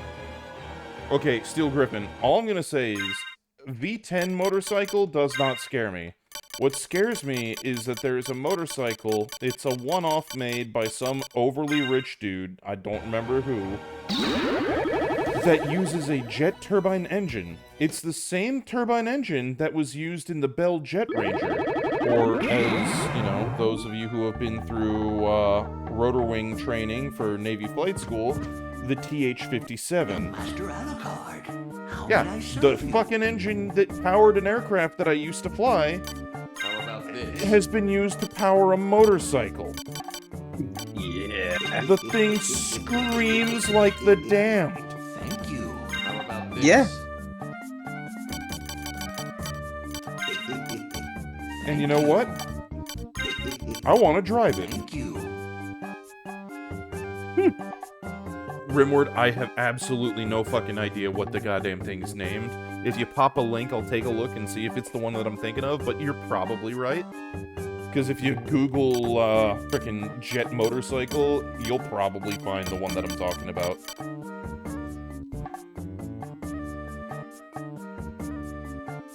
MTT Turbine Superbike. Let's see. 420 horsepower Rolls-Royce 250 C20 Bravo turbo shaft. That sounds accurate. Oh, that looks very fucking familiar, all right.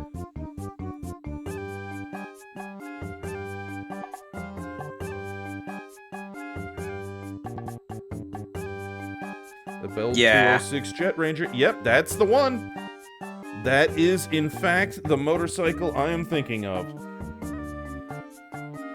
Fun fact, the TH-57 is the same family of helicopter, the Bell Jet Ranger, as the helicopter used in John Carpenter's The Thing. Oh, nice. I have neat. flown a largely the same helicopter as R.J. McCready. Nice. Yeah, Vectron, you're right. If you crash that thing, you won't have enough time to know that you've just gone to the shadow plane. One moment you're here, the next moment you're at the pearly gates. Yeah. Then, quickest ride of your life, most likely. Oh, yeah.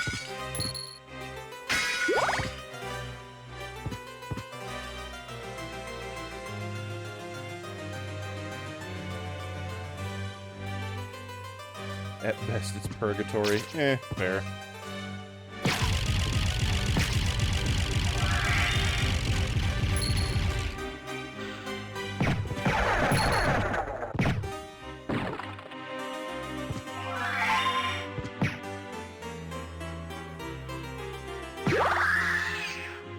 That's a fair way to put it. All that's left could fit in a shoe polish tin. Yeah. Yeah. Need a closed casket for that poor boy.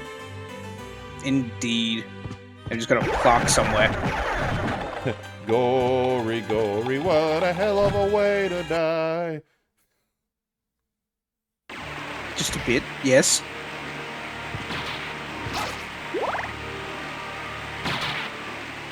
There was blood upon the risers, there was brains all in the chute. His intestines were a-dangling from his parachute pursuit. They picked him up and pulled... sorry, I got the lyrics wrong because Lady Red just distracted me. Ah. Probably for the best. Possibly.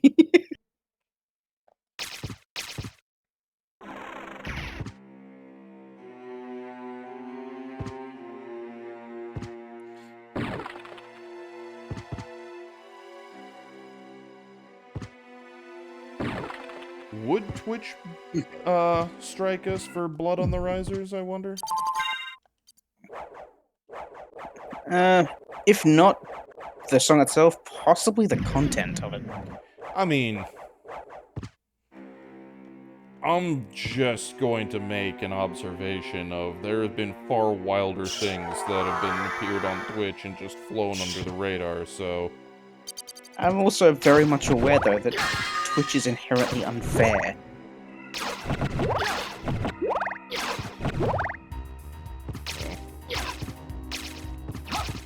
Anybody who's ever watched Pipkin Pippa, for example.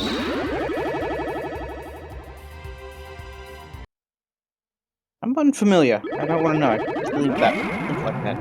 VTuber. Manic, Yeah. you know, not just manic, maniac VTuber. For context, had somebody in chat at one point, this is where I discovered the individual, had somebody in chat comment that they were simping for her hard and watching the video with no headphones on, or watching the stream with no headphones on in a Brazilian McDonald's, to which point she starts screaming after a couple minutes of researching, and in Brazilian Portuguese, I have a bomb. I have a bomb. Get on the fucking ground or I'll kill you. Oh. Well, Because yeah, that's pretty bad. Yeah. homeboy made the mistake of saying, yeah, no, I'm in a public space on speakerphone. Hmm. Yeah, that's a stupid move. You don't do this. Indeed. At the same time, fucking You don't do this. highly But- entertaining. I bet, but yeah, that's an idiot. Or was an idiot at very least. Rail, yes, she does say some shit. Another famous one being her comments while playing Getting Over It with, what is it, Bennett Foddy?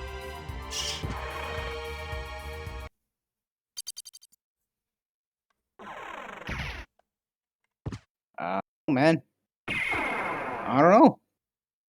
Napalm sticks to kids. Yeah, that's another classic. Mm. Or, as I prefer in Helldivers, napalm sticks to nids. It does. It does. And everything else, Yes. including the friendlies. Especially the friendlies. Look, that may be true, but that's not going to stop me from being Commander Napalm. Because it's bloody Didn't say it would. effective. It is. Didn't say it would stop you. And yeah, the squids as well. Oh, it definitely sticks to squids. Mm-hmm. Ah!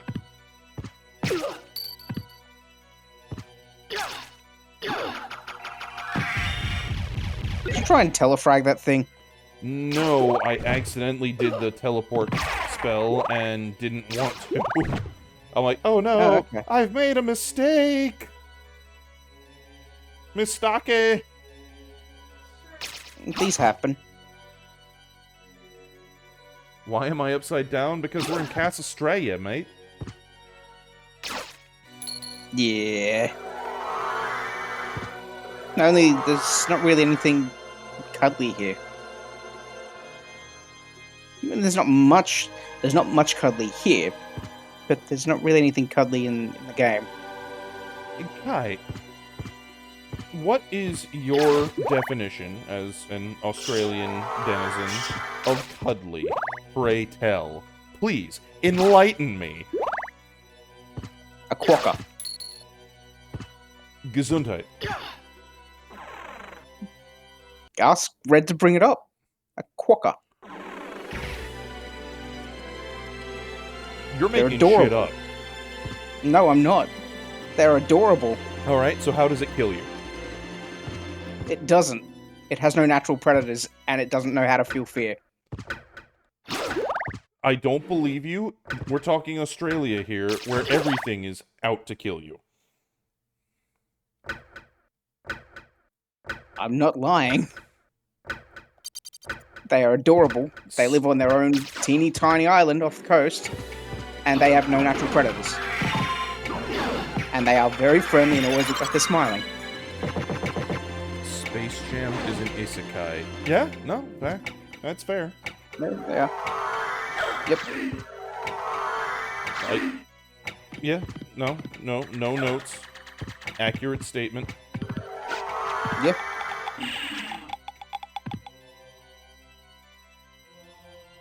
The only real thing is, it's an isekai before Truck Kun got involved because they didn't have to hit Michael Jordan with a, with a truck. Rail's like, you gotta pause this and go watch a quokka video. You need it in your life.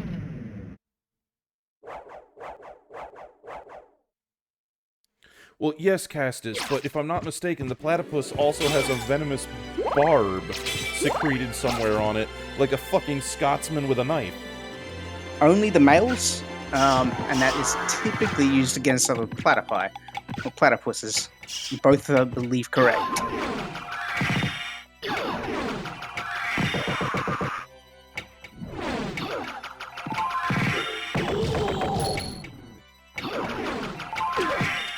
Ow.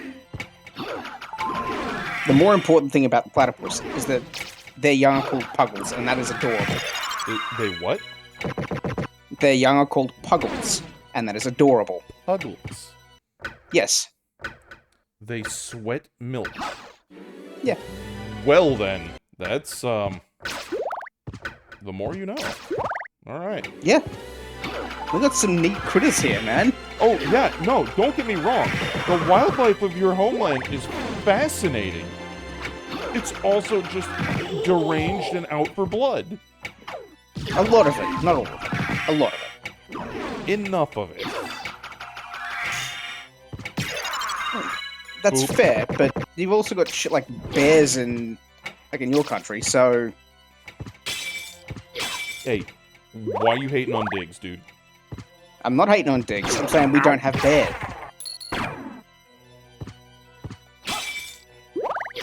I was about to make a very off-color comment, and then thought better of it. Probably better to think better of it, yes. And bears are dope, Braille. I'm not saying they're not, but they are big and dangerous. Depends on the bear. Alright. That's fair, but granted, even then, black bears are fairly dangerous. Can be. No! I forgot I had that equipped. God damn it! Monkey fucking coconut! Oh dear. I didn't want to teleport to the library. Well, that's unfortunate, because you just did it. God damn it! Fuck! Yep.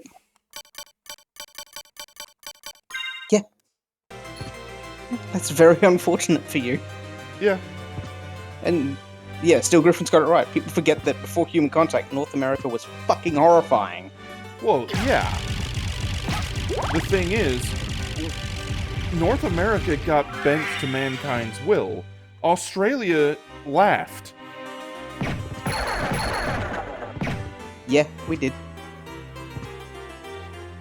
Australia laughed at the idea of, civilization, and then the wildlife is like, no, and continues to try and fucking kidnap your children with spiders.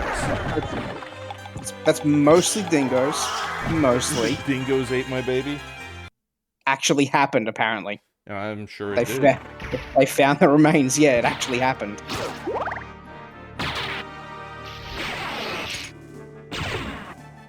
Hey, Cookie. Ah, Cookie, doing the pot and kettle routine.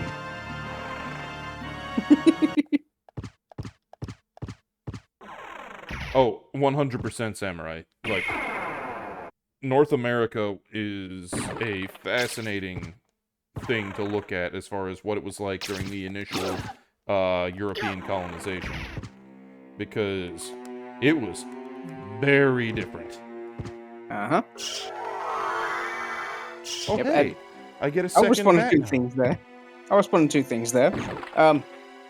Vectron, we had megafauna. We no longer have megafauna.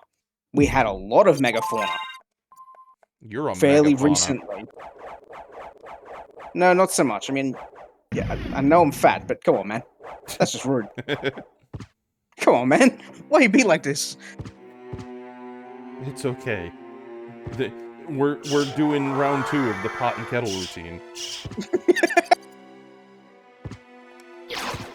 But no, like recently to the point of, I believe the Aboriginals initially had to contend with it.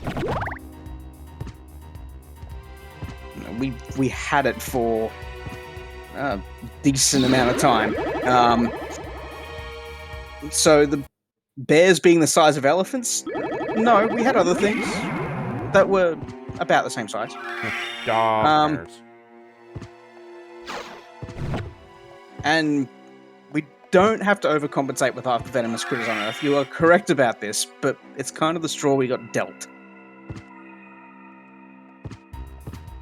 God damn it. Doggo form's supposed to be fast. I can't go fast. No, you cannot. I want to go And- fast. Yeah, marsupial lions. We also had the... Yeah, I think they're still classed as extinct, though reports are insubstantiated about the Tasmanian tiger or the thylacine. Had those two. The extinct thing was like, yeah, we've had reports over the last 100 years of people seeing the odd one every now and then, but nothing substantiated. Okay. And I no Griffin, longer... nothing takes out crocodiles permanently, alright? Yes, we got salties. Crocodiles refuse to die. They haven't changed in the last 100 million years. You're not wrong. Also, be right back. Okay. But yeah, crocodiles and sharks haven't changed in the last 100 to 200 million years. We aren't gonna fucking kill them all. No. Yeah, they are, Rail.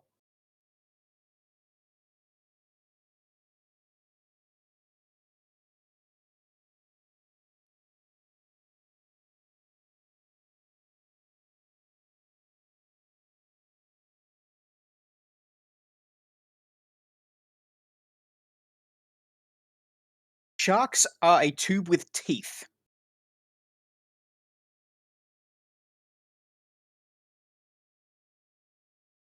Sharks are a tube with teeth.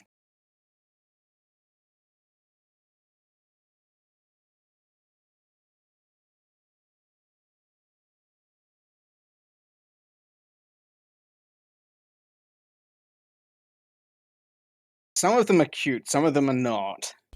Alright. And yes, dolphins do get pretty privileged and they don't deserve it. Dolphins are bastards. Facts. Sharks do get done dirty. Dolphins are pricks. Sharks are just the puppies of the sea. Sometimes. No, they're the dogs of the sea. The dogs, yeah, it's not quite the same. Yeah, no, they're sea puppers, which means sometimes they're extremely goddamn vicious. Just like how sea puppers, how real puppers are. I would say seals are more it, but okay. Look, Lady Red is currently lamenting the loss of her sea pupper, that being Dave, the nurse shark. Yep. And That's fair. Everything she has ever told me about Dave, yeah, he was a fucking dog. Just in a fish body. I didn't say no completely. That is not what I said. Very well. God damn it, I didn't mean to do that. Yes, I said not all of them. Because tiger sharks and great whites aren't necessarily in the same league. Well, I mean, they're just, you know, the Dobermans and German Shepherds of the sea dog world. They are particularly nasty. They can be, yes. Yeah, but I also just detest when people are like, it's shark-infested waters. Like, no, wrong. That is their home. You are the invader. Indeed. God, this is why I oh, wow. You dick. Double dick. There we go. Now he dies.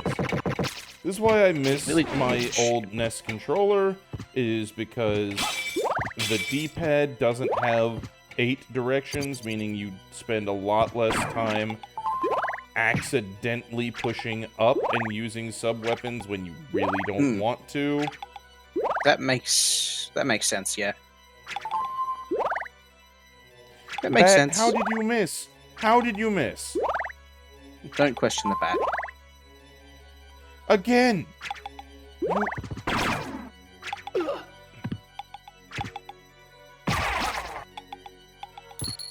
At that point, killing that Skeleman was a matter of principle. Noted.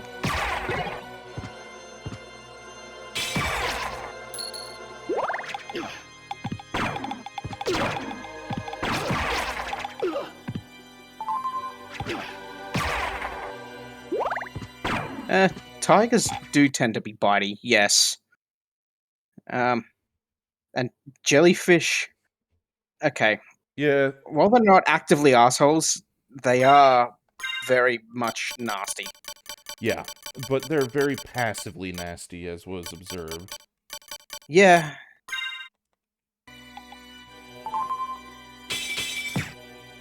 That's a good point, actually. Jellyfish are biological sea mines. Yeah. Yes. Okay. Yeah, I'd agree with that. That is a very accurate description, actually.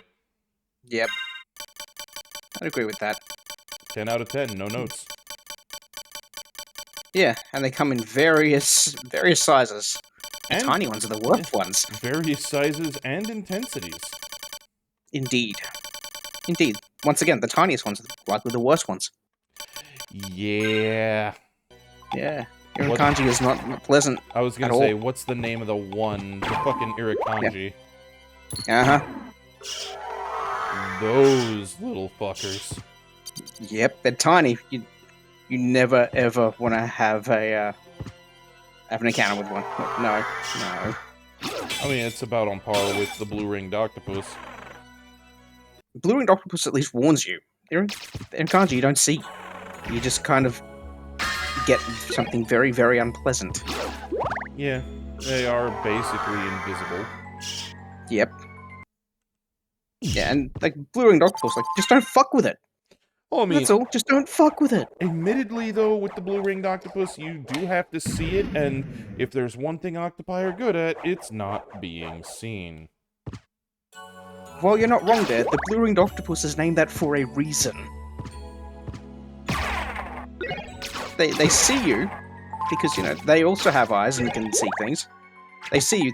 They get very vibrant, bright blue rings. So don't fuck with them. Because most people that get hit by those try and pick them up and play with them on a beach. Fucking retards. I mean, you're not going to hear me argue on that front. Yeah, sure, they can be real pretty. Don't mess with them. Like most critters, weirdly enough, just don't mess with them. Yeah, just don't fuck with wildlife. Yeah, it's wildlife.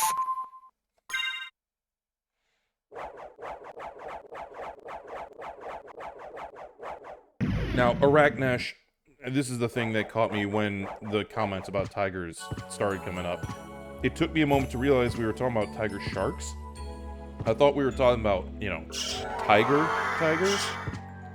At which point, my observation continues to stand that big cats are functionally identical. What was that? they're still cats. Yeah, And you know what cats are like. yeah, they're functionally identical to small cats. The only difference is that big cats are big enough to be able to eat us. Small Yeah. cats would do the exact same thing if they were big enough to. Small cats have done the exact same thing to people that have died in their homes. Oh, yes, but I'm saying that the small cats would accelerate the Yes. process, if you will, Yes. if they were big enough to get away with it. Yeah. They would. Cheetahs can purr. They're classed as one of the large cats.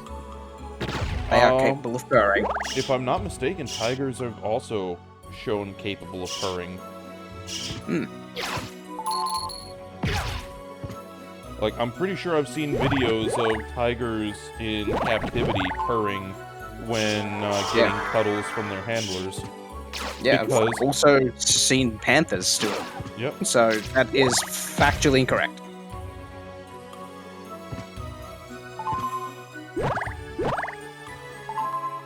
Like house cats, big cats love to be part of a communal cat pile. And Yeah. humans have been welcomed into the communal cat pile. Mm-hmm. It's just, you know, if you are not part of the communal cat pile, then you probably don't want to be interacting with the big cat.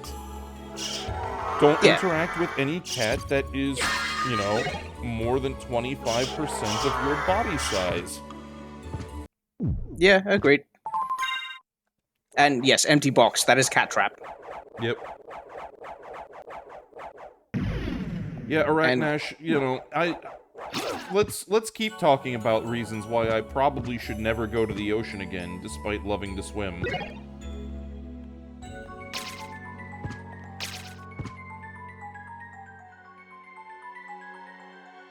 That may be supposed to be the rule, but that's not the case.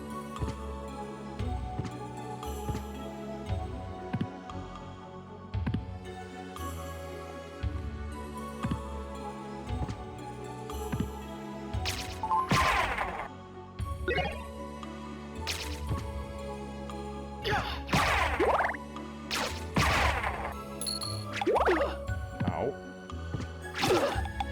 Double ow. Ow!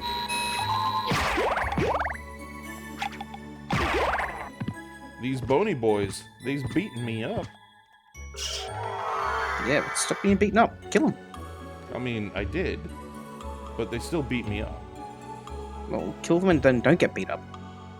I'm trying. Okay, then. Also, we are, you know, less than an hour away from Numeric Workshop, and I've only just realized that I didn't put the stream on Discord for you, because I am an asshole. And a forgetful one at What? that. Yeah, it's fine. Alright. To another Shrine of Polyhedrus.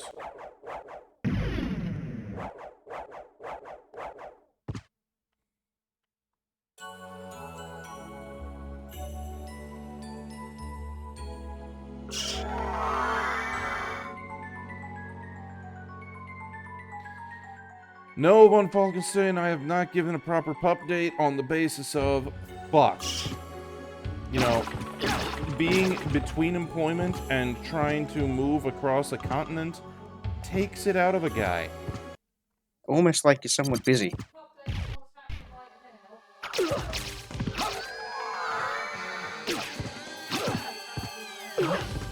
Lady Red is saying she cannot move her hands because there is a stack of puppies.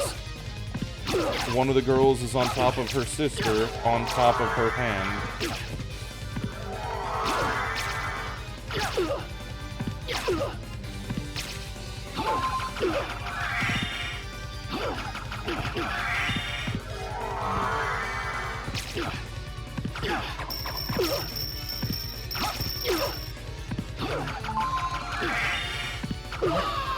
There we go. There can only be one drama queen in this world, and it is me! No, there can be more than one. Melodramatic flounce! There can only be one melodramatic flouncer in the world, yes. No, there you go then. Yes.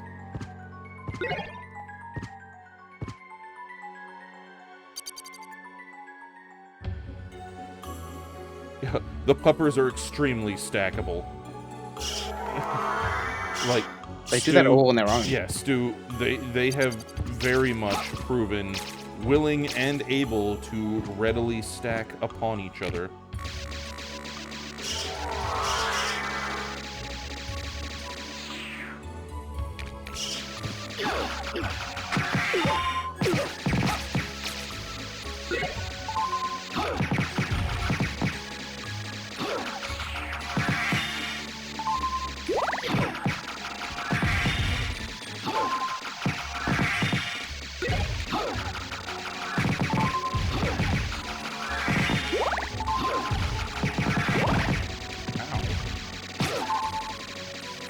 Do you fuckers respawn? Most likely.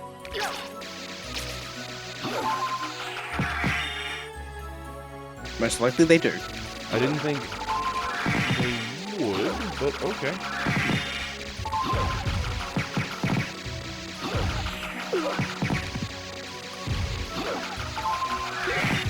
These could just be the ones that are exceptions to rules. Could be.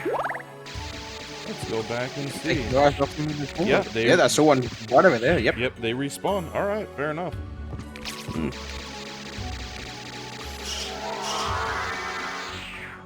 Just gonna be, you know, Flappy Bat. Indeed. Dark Blade. Because it's edgy, you know. Because it has to be. Forged by elves.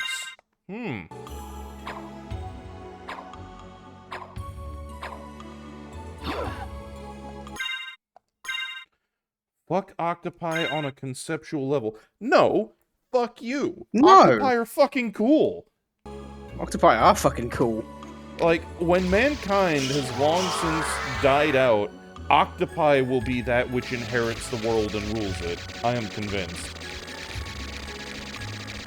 Yeah, I'm fairly stern at that myself. They're far too capable and you don't care for it. I mean... Let them be cool. Let them be capable. What are they Very gonna... smart. What are they gonna do to you?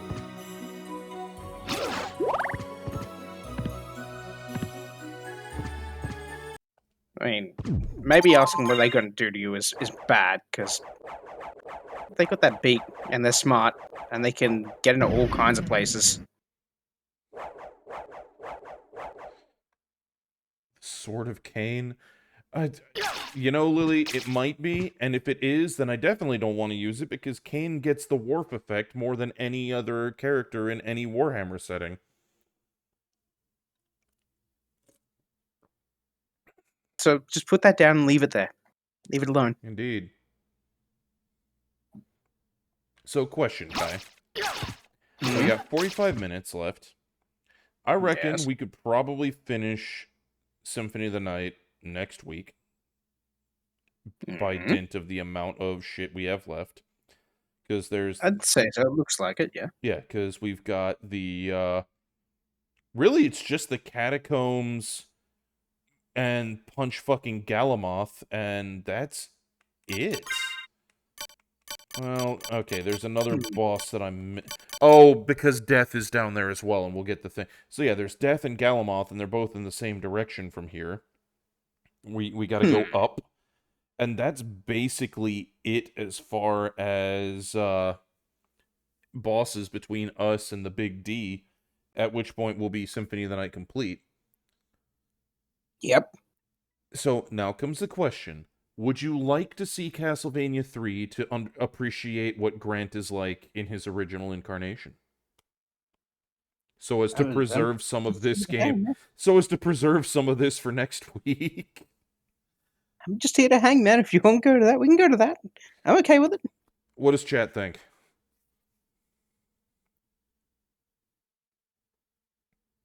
Stonefish were mentioned earlier, Rail. Somebody else mentioned Stonefish. That's why I was commenting on, yeah, let's keep talking about reasons why I should never go to the ocean again. All right, Nermecha says you do you. Zork says yes. I don't know if that was to me or if that was to something else. Yeah, alright, I'll put the poll up.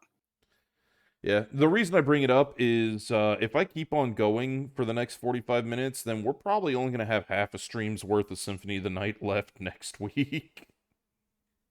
That's fair. That's fair enough. So we could go with that. It'll help with the slotting timing. Yeah, So okay, poll unrequired. We do this thing. we do thing. There you go. Mo, I will buy you time until 9 p.m. Do not worry. There is plenty of time to be bought. All right, so we just saved. So what we're gonna do, let me tell you what we're gonna do. I'm gonna close that. I'm gonna go to my Steam library. And we're gonna look up Castlevania. There are many. Yes. There are 3 different Castlevania collections they've released on Steam, and I am appreciative of all of them I gathered. because they're all of the Castlevania titles that I enjoy on Steam. This is handy. All right, one moment, folks. Setting up OBS.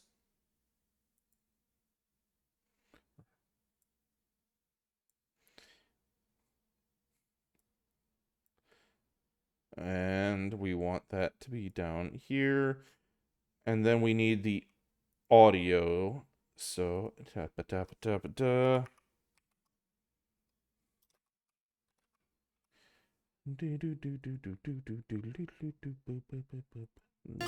There we go.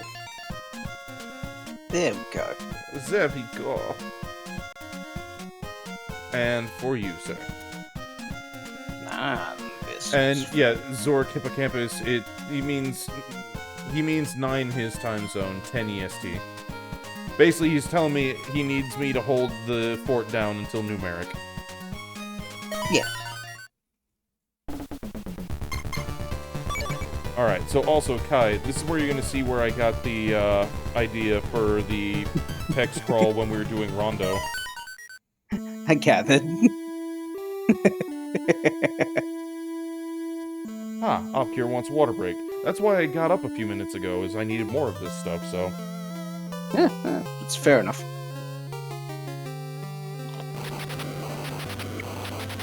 Yes, Silicon. One of my favorite Castlevania soundtracks. Start the death counter. Wow. Okay.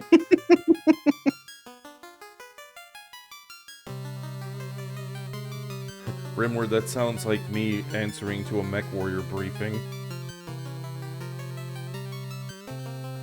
He practiced sorcery in order to create a bad world filled with evil. He began taking over the continent of Europe, changing countries from good to bad. Like, man, fucking peak localization right here. Just a couple steps above someone set us up the bomb. Not gonna... Nope, not going against that. Set us up the bomb is a good line. It is. I mean, this is why I'm so vehemently in favor of Die Monster. Because it's It has so charm. good. It's It just has got charm. charm. Yeah.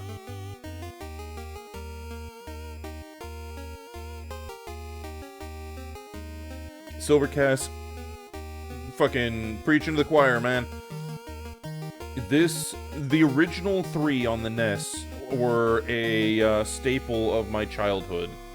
And as such, I have a massive soft spot for all 3 of them. They are the reason I'm such a big Castlevania fanboy.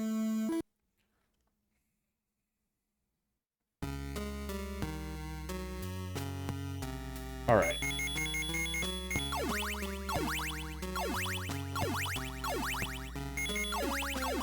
Because...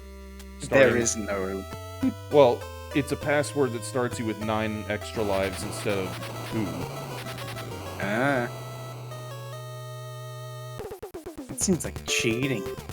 I mean, yeah, until you remember that this game came out in the era where it was platformers meant to steal quarters. Well, yes. Yes. Zork is going to be doing the death counter. So, Cass, I should comment, I have a working NES hooked up to the TV behind me with a fair stable of games that I grew up with, all 3 Castlevanias very prominently in the collection. All 3 Castlevanias, Final Fantasy, Zelda 1 and 2, Mario 1, 2, and 3. I have added Mega Man 1, 2, and 3 to the roster. Dr. Mario, because I will fucking throw hands with people in some Dr. Mario. Dragon Warrior 1 and 4, because it was called Dragon Warrior when it released in the Americas, not Dragon Quest. And Dragon Warrior 4 is one of my favorite JRPGs of all time, because they did some really cool shit with it, to include the fact that they gave you the whole prophecy plot armor thing for the first 2/3 of the game, and then you fulfill the prophecy, and suddenly the game ain't over yet. Armor. Yeah, the game ain't over that's anymore. Cool. So That's cool. yeah. Like, mechanically speaking, if you die, you still get revived at the last save point you visited. It's not like your high stakes permadeath mode, but narratively the story speaking, yeah. That's neat. That's is. neat. It really is. So yeah, a bunch of lesser-known titles: Codename Viper, Tiger Heli, Twin Cobra, which was a better version of Tiger Heli, Willow, the movie tie-in, which is... Oh, I didn't realize there was one. Yeah, and it's actually pretty good. It plays very similar to a old Legend of Zelda game. Oh, neat. Okay. Yeah. I've never actually beaten it. I need to go back and do that. There's Faxanadu, which I played for the Aux, actually, when I was streaming with them before I was admitted to the Legion proper. That's a really fun one that I have extremely fond memories of and go back to every so often. Good. Very good. Yeah, no, I very much enjoy that one. Yeah, very good indeed. And then It's there's a good game, and it's a good game, right? Oh yeah. And then there's the handful of titles that I have, but I haven't beaten yet. Like, I keep meaning to go back and finish Star Tropics, but I haven't done it yet.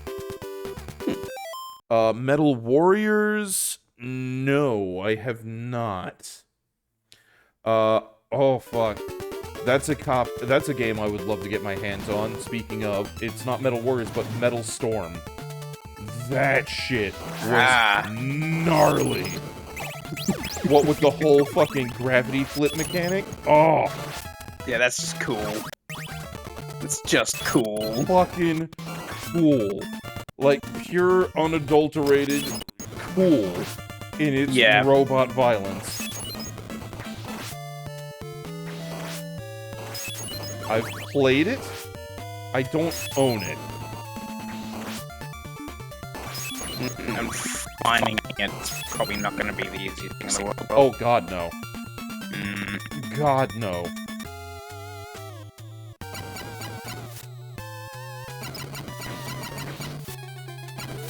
And this is why I was talking earlier about the holy water being kind of the one weapon to rule them all. Yep. Digiman, so... Okay, first and foremost, before I get to you, Digiman. Frickin' Boot Porridge, Faxanadu, somebody else who knows it. Yes! Yes! How do I feel about Sonia Belmont Verithragna? That is one of the games I haven't had the chance to play yet, actually. Not for lack of desire, just lack of availability. But I'm not against the idea. At least until I play through it and see it for myself. That seems Silvercast. like a fair way to go about things. Yeah, Silvercast, my NES did die for a while, and then I replaced the 72 pin, and it worked again. Opgear, drink my dihydrogen monoxide. Oh, I already did that one, but I'll do it again anyway. What was that, love?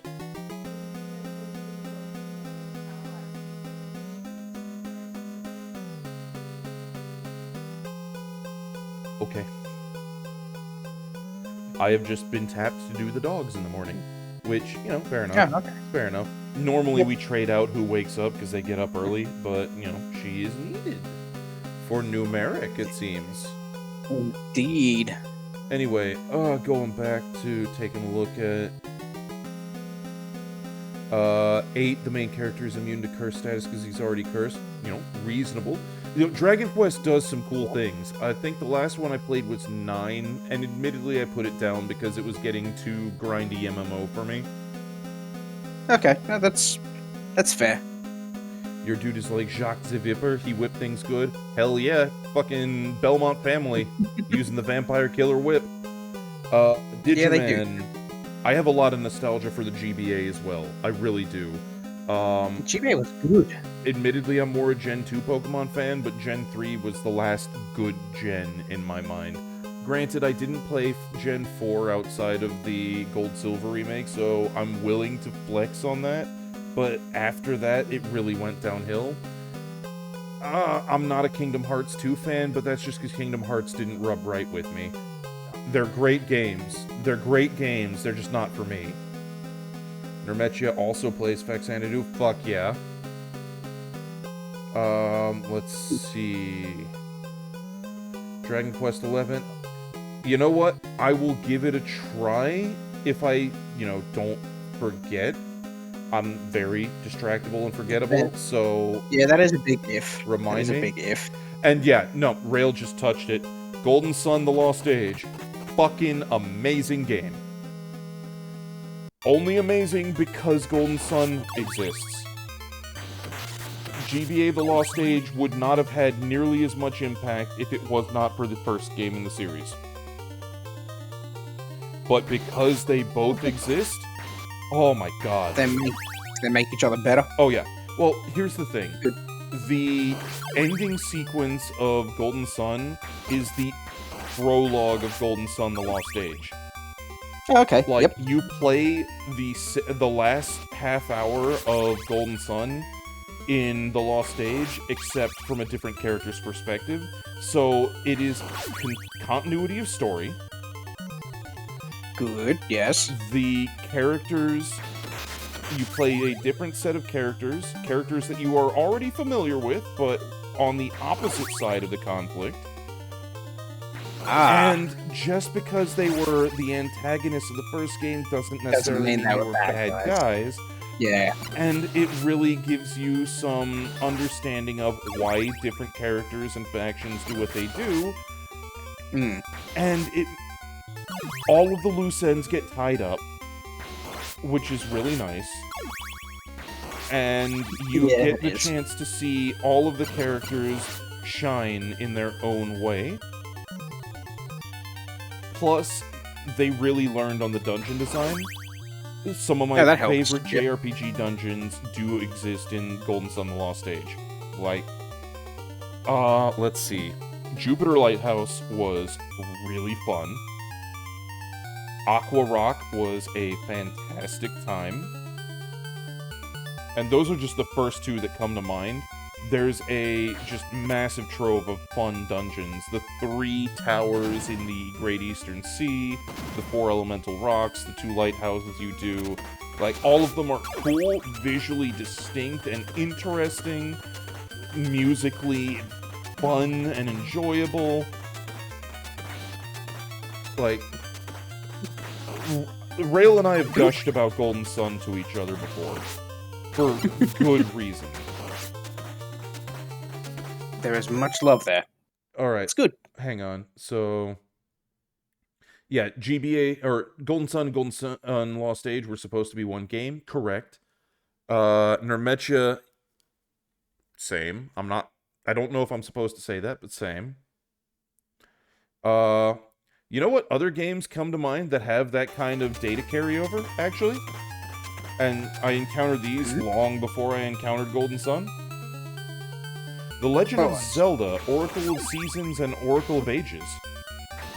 Now, they're not as cool. Ah, fuck! I didn't mean to get rid of the holy water. Fuck! Ah, dear. That's not good. I forgot that was an axe. Oh well, whatever. We'll make do. Instead of cheesing it, you'll just play with the axe. Yeah. Like, the axe is not bad, it's just not cheese. Yeah. Ages and Seasons were great. No, fucking Medusa heads, you piece of shit. These little shits, yeah. Yep. So, Rail, after schedule change, if it lines up, you require me to join you for a Golden Sun playthrough. You would not be the first streamer on this channel to do that, actually. Talk to Zayaku as well, because he did a Golden Sun run-through as well, which is what inspired me to do a Zero Jin Golden Sun 2 run, which, fuck, that was an experience. I have not finished it. I have gotten to the Doom Dragon. I just haven't fought it yet, because I'm at the Anemos Inner Sanctum, which is the optional super dungeon that you only get if you collect all of the Jin. So, to give context for folks like Rail, who know what I'm talking about, I collected all the Jin and just kept them permanently turned off, unless it was needed for an environmental puzzle, like how you have to use the growth spell to climb certain walls. The only exception being when you do the Agatio and Karst fight, where Karst will sometimes turn all of your Jin on. Also, Kai, this is Grant Dynasty as a boss. Okay. After I punch him enough, like that, he's gonna join me. Okay. Rail, I am at the last boss of Ages, actually, on the Switch, just for the funsies of it. Zero shame, no worries. And yes, the Switch GBA emulator has both, correct.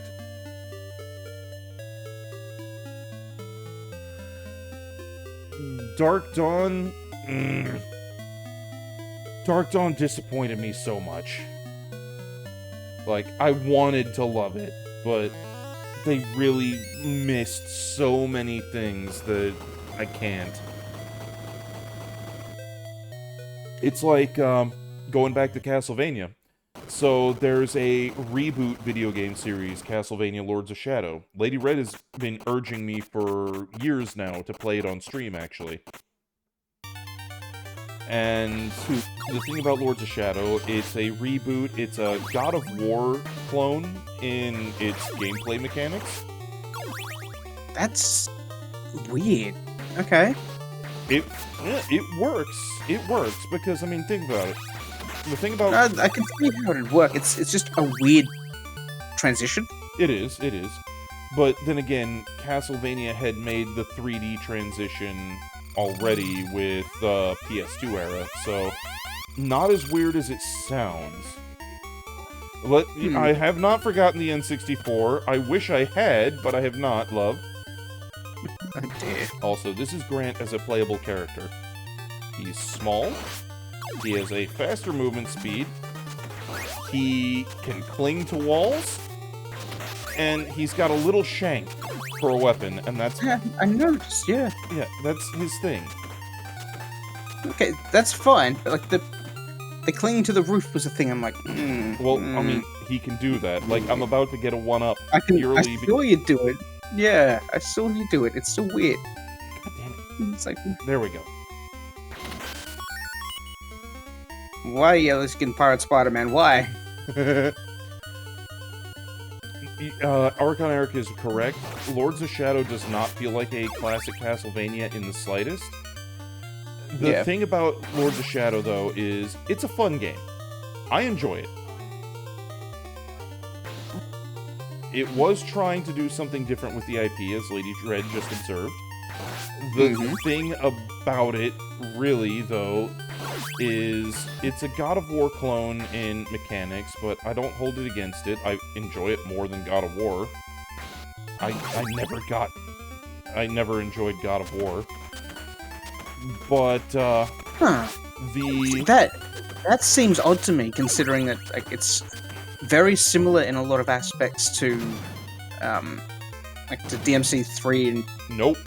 Completely different. whatnot. In a lot of aspects, it's very similar. Feels completely different. And I can actually articulate some of that. One of the big things, in fact, arguably the biggest thing, is the emphasis on QTE finishers that you do not get in a Devil May Cry game. That's true. In God of War, That's the true. focus is very largely on hit thing until it blinks, and then finish it off with a quick time event. And... ugh. That's true, but the other thing rest is, of the moment-to-moment combat is very, very similar in a lot of ways. it's a lot less combo focused and a lot less freeform.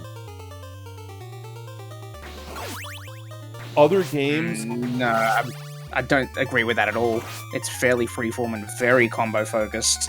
nowhere near to the point of a Devil May Cry title.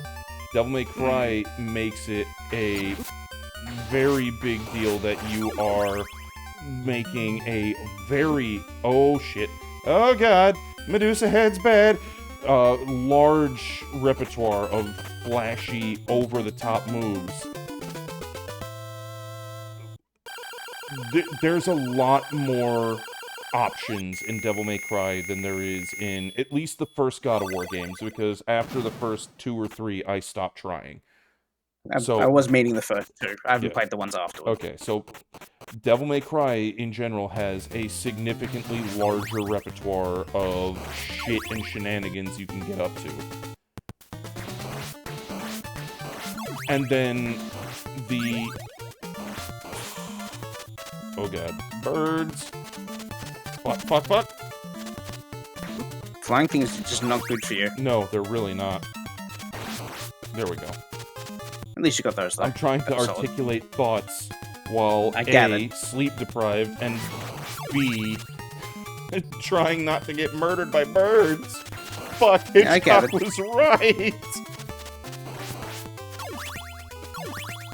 While that's fair, Rail, I'm not giving Sony a damn thing if I can help it. I'll be honest, Rail, I just don't care. Like, I genuinely don't care. If I wanted to play a God of War game, I'd play either Castlevania Lords of Shadow, or, and this is gonna be a fucking interesting take, especially from a guy as vehemently anti-EA as I am, I'll play Dante's Inferno. Because the combos in Dante's Inferno felt good. I wouldn't know. The Never played it. the gameplay felt really good. That's fair enough. In most other respects, it's a very shallow game. But the combos and, you know, moment-to-moment combat felt really nice. I don't care about damn shallow in that score. I really overall don't. Yeah, I can have fun with something very, very simple. this is true. Alright, so we got 20 minutes. Forest or swamp? Go forest. Swamp's too wet. Okay. And it's been raining here for the last 3 weeks, so swamp's too wet.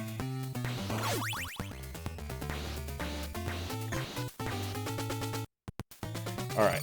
Anyway, And- so going back to the original thought, though, because the segue was from Golden Sun Dark Dawn being disappointing, and it reminds me of Castlevania Lords of Shadow. So Lords of Shadow 1 was fun. Granted, again, it's a God of War clone. I'm not entirely fond of them. So, I enjoy it.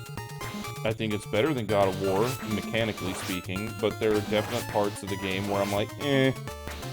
The werewolf sequence drags on for too long, in my opinion, for example.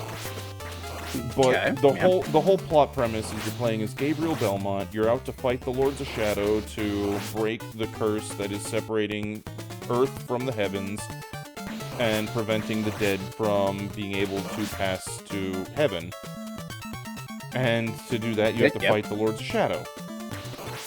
In the end, it turns into a bit of a snafu. Satan gets involved, like the Satan in the flesh. You punch his lights out.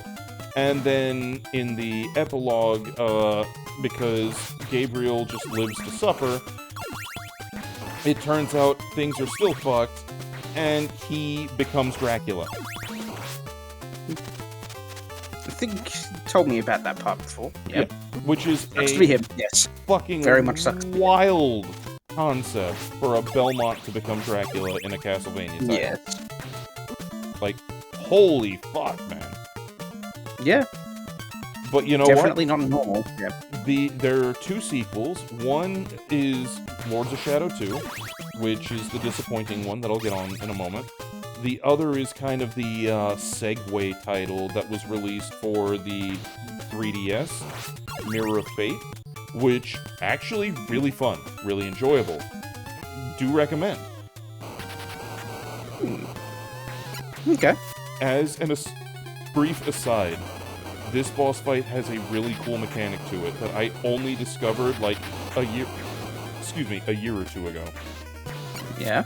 That takes the weakest and most useless of these sub-weapons and gives it a unique use.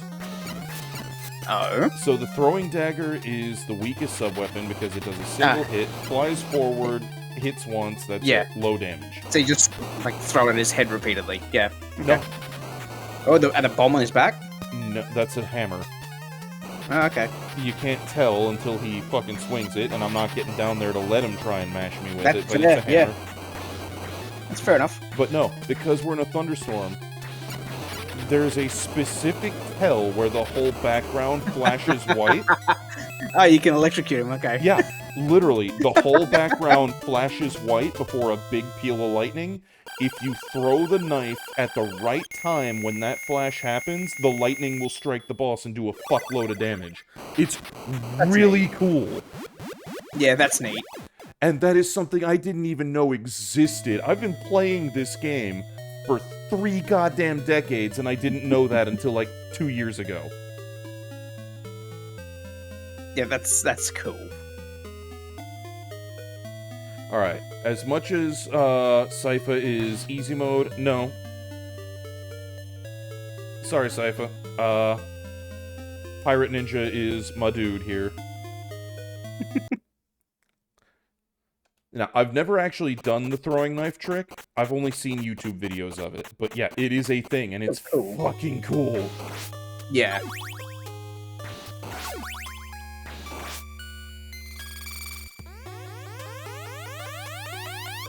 Oh, he already had the axe. Alright.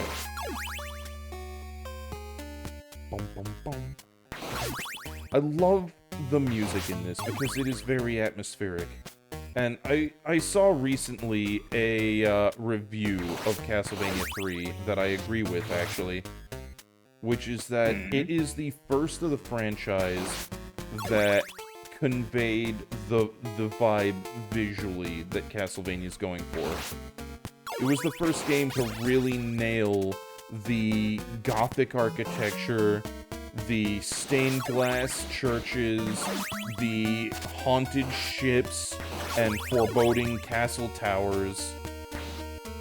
Like, it really nailed it and sold it.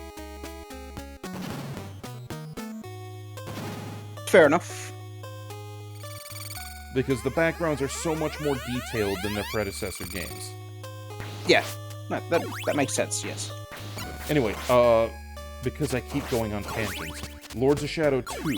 So Mirror of Fate was really fun and really enjoyable, and was an excellent segue between Lords of Shadow 1 and 2. Okay. Lords of Shadow 2 takes place in the modern day. Well, so there's a really cool reveal at the end of Lords of Shadow. And that reveal is... frickin' one of the characters who turns out to be, not what he appears to be, goes and catches up with Gabriel in a church, and it looks at first like it's, a medieval church, until... Oh, god damn it.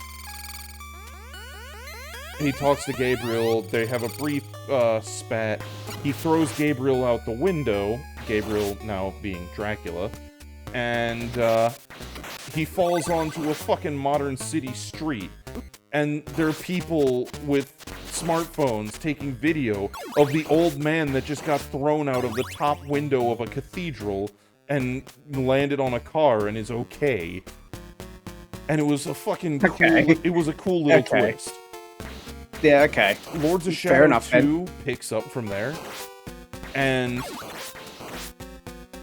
the way it starts is in flashback, where Gabriel, now Dracula, is sitting on his throne, and he's like, God fucking damn it, because a literal crusade is at his doorstep, and the opening of the game is you basically going out, punching out a bunch of crusaders, including a fucking paladin that you win a prey-off with. You win a prey-off with a paladin. Before... Oh, god damn it, I didn't want the knife. Oh, well. Oh, well. At which point... No. It moves into it flashes forward to the modern day. You do the whole, lost all your powers because you've been in slumber for so long, get them back, that kind of thing. Yep.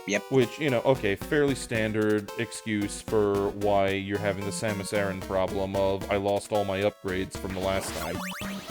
Yeah. Fair. That's legitimately, the thing I dislike most about Metroid in general. Just that. Some Metroid titles at least do a good job of explaining it. Fusion. They do. Yeah. Fusion. Yeah, they do. I I just don't like it in general, though. It's like you got all this power, you badass as fuck, and then no, you're not. Oh shit! Do it all again.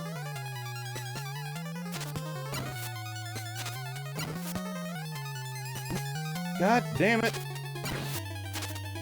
You get the snake.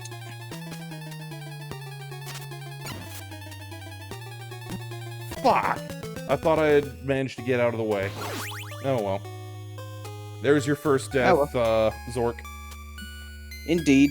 That's one. It's almost like I've played this a lot.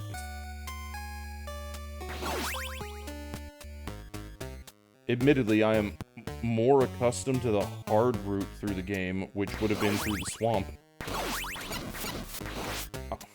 Because this is actually the easiest of the 3 paths you can take to the castle. Oh, okay, well. But yeah, so the problem with Lords of Shadow 2 is that it makes it out like you are going to be playing a very pissed off, very vindictive Dracula with a chip on his shoulder and a lot of fucking means to do something about it. Mm-hmm. And you don't really get that. Ah, crap. There we go. That's what I should have done from the start. Yes. Yes, it is. Oh, well.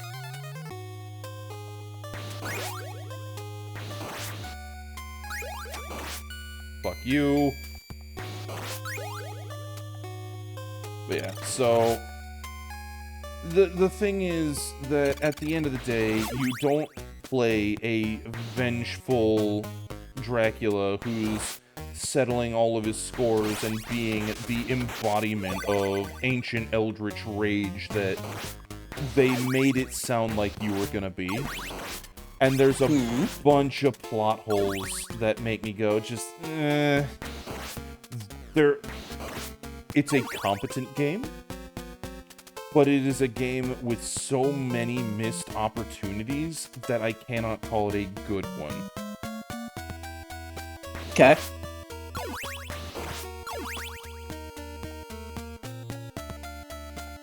If I end up playing the Lords of Shadow series on stream, then you'll get to see what it is I'm talking about. Well, that's okay. I mean, if you didn't like it, you don't have to play Oh, it. it's not that I don't like it. There's a lot to enjoy. Again, like, even Lords of Shadow 2 was fun and had some really cool shit to it. It was disappointing. I would be open to doing it again. It's just that, you know, it's gonna come from through the lens of a person who had hoped for better. Okay. Alright, now's why we picked Grant, is instead of going down, we're just gonna skip that area entirely and go on to the boss. Because fuck that shit. Extra room to traverse? No. No. Yeah, Lady Red's right. There is a lot of excellent story in Lords of Shadow 1 and 2. Ow. Ow. Ow! You and your No. flying bandage bullshit need to stop! Yeah, don't get hit by flying shit. It's very much your bane. It And is. Gimlet, that's not the case at all. Like, I never got into the Castlevania series. Like, I'm asking things because I don't know them. Yeah. If I know things and I have an opinion that's different, Iden knows very well that I'll fight him on it. Yeah. I am very much a long-time lover of Castlevania, and there are very few Castlevania titles that I will outright pan. Very few. The anime is one, and the first of the Castlevania titles for the original Game Boy, and that's just because it is patently unfair. I've beaten it. It was so that was It very much a point sucked. of like it was from the cabinet to the thing, pretty much Yeah. that kind of thing. Yep. Well, it's also the limitations of the Game Boy. To make it actually Yeah. have any kind of staying power for playtime, they had to make Yeah. it punch you in the dick repeatedly. Yeah. Because a game that's only 15 minutes long is not not exactly what people wanted with that.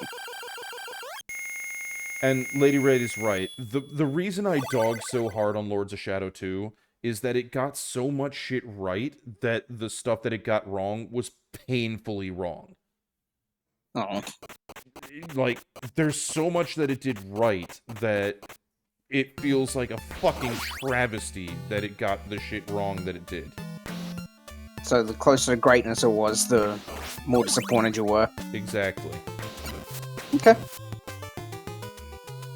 I can understand that.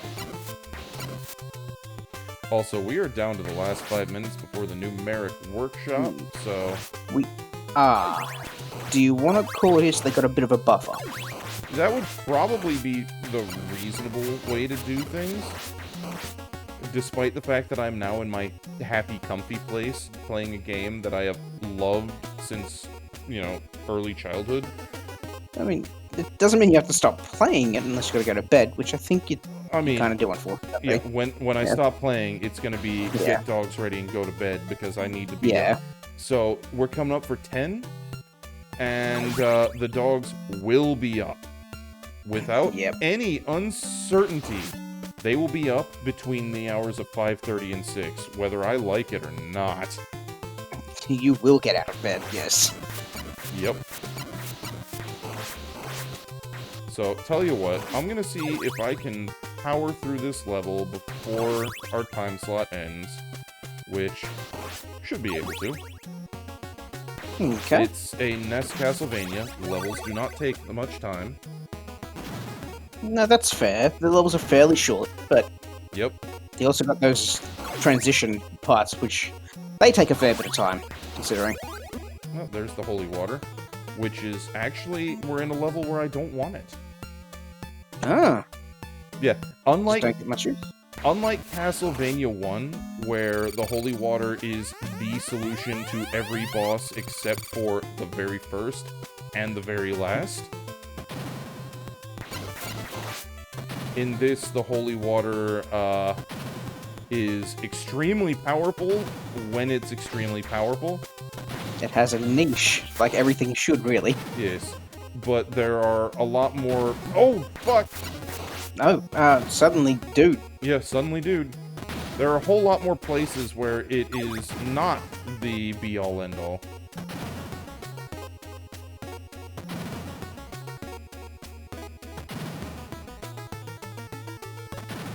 I think I prefer it not be the be-all end-all. It- One solution to all the things is... it gets old. I mean, for a gameplay balance purpose, fully agree. Yeah. I get why it was the go-to, but like, I like a bit of variety, man. Yeah. I mean, it's the spice of life, man. Yeah. Am I going to die if I jump? I don't know, Yes. because I didn't jump. Oh, okay. Well, that's fair. But, is that the way to go? That's where the boomerang weapon is. I just don't know if I have to rotate the spike block first. But you know what? Not worth it. Nah, no, not with the time crunch. If you had another 5 minutes, sure. Well, what I could do is, oh, Well, never mind. okay. I thought this was gonna That- take. I thought my last save was at the fucking end of the game. I am Nope. incorrect. All right, well, ladies and gentlemen, 2 minutes to numeric workshop. Thank you all for coming and hanging out. There's a lot of things you could be doing with your Thursday night. You're hanging out here, and I appreciate it because having y'all to bounce off of and bullshit with makes this time much more enjoyable than it otherwise would be. Indeed. So, appreciate y'all. We'll be back next week, and then after that, there'll be a couple weeks of downtime without us. You guys will be fine, I'm sure. Yeah. You don't get to deal with us two Chuckle Fox for a bit. Oh no. Indeed. We'll be back. We'll Well- be back. In a couple minutes, we'll have the numeric workshop, and until next week, I hope you all have a good one, and I hope to see y'all next week.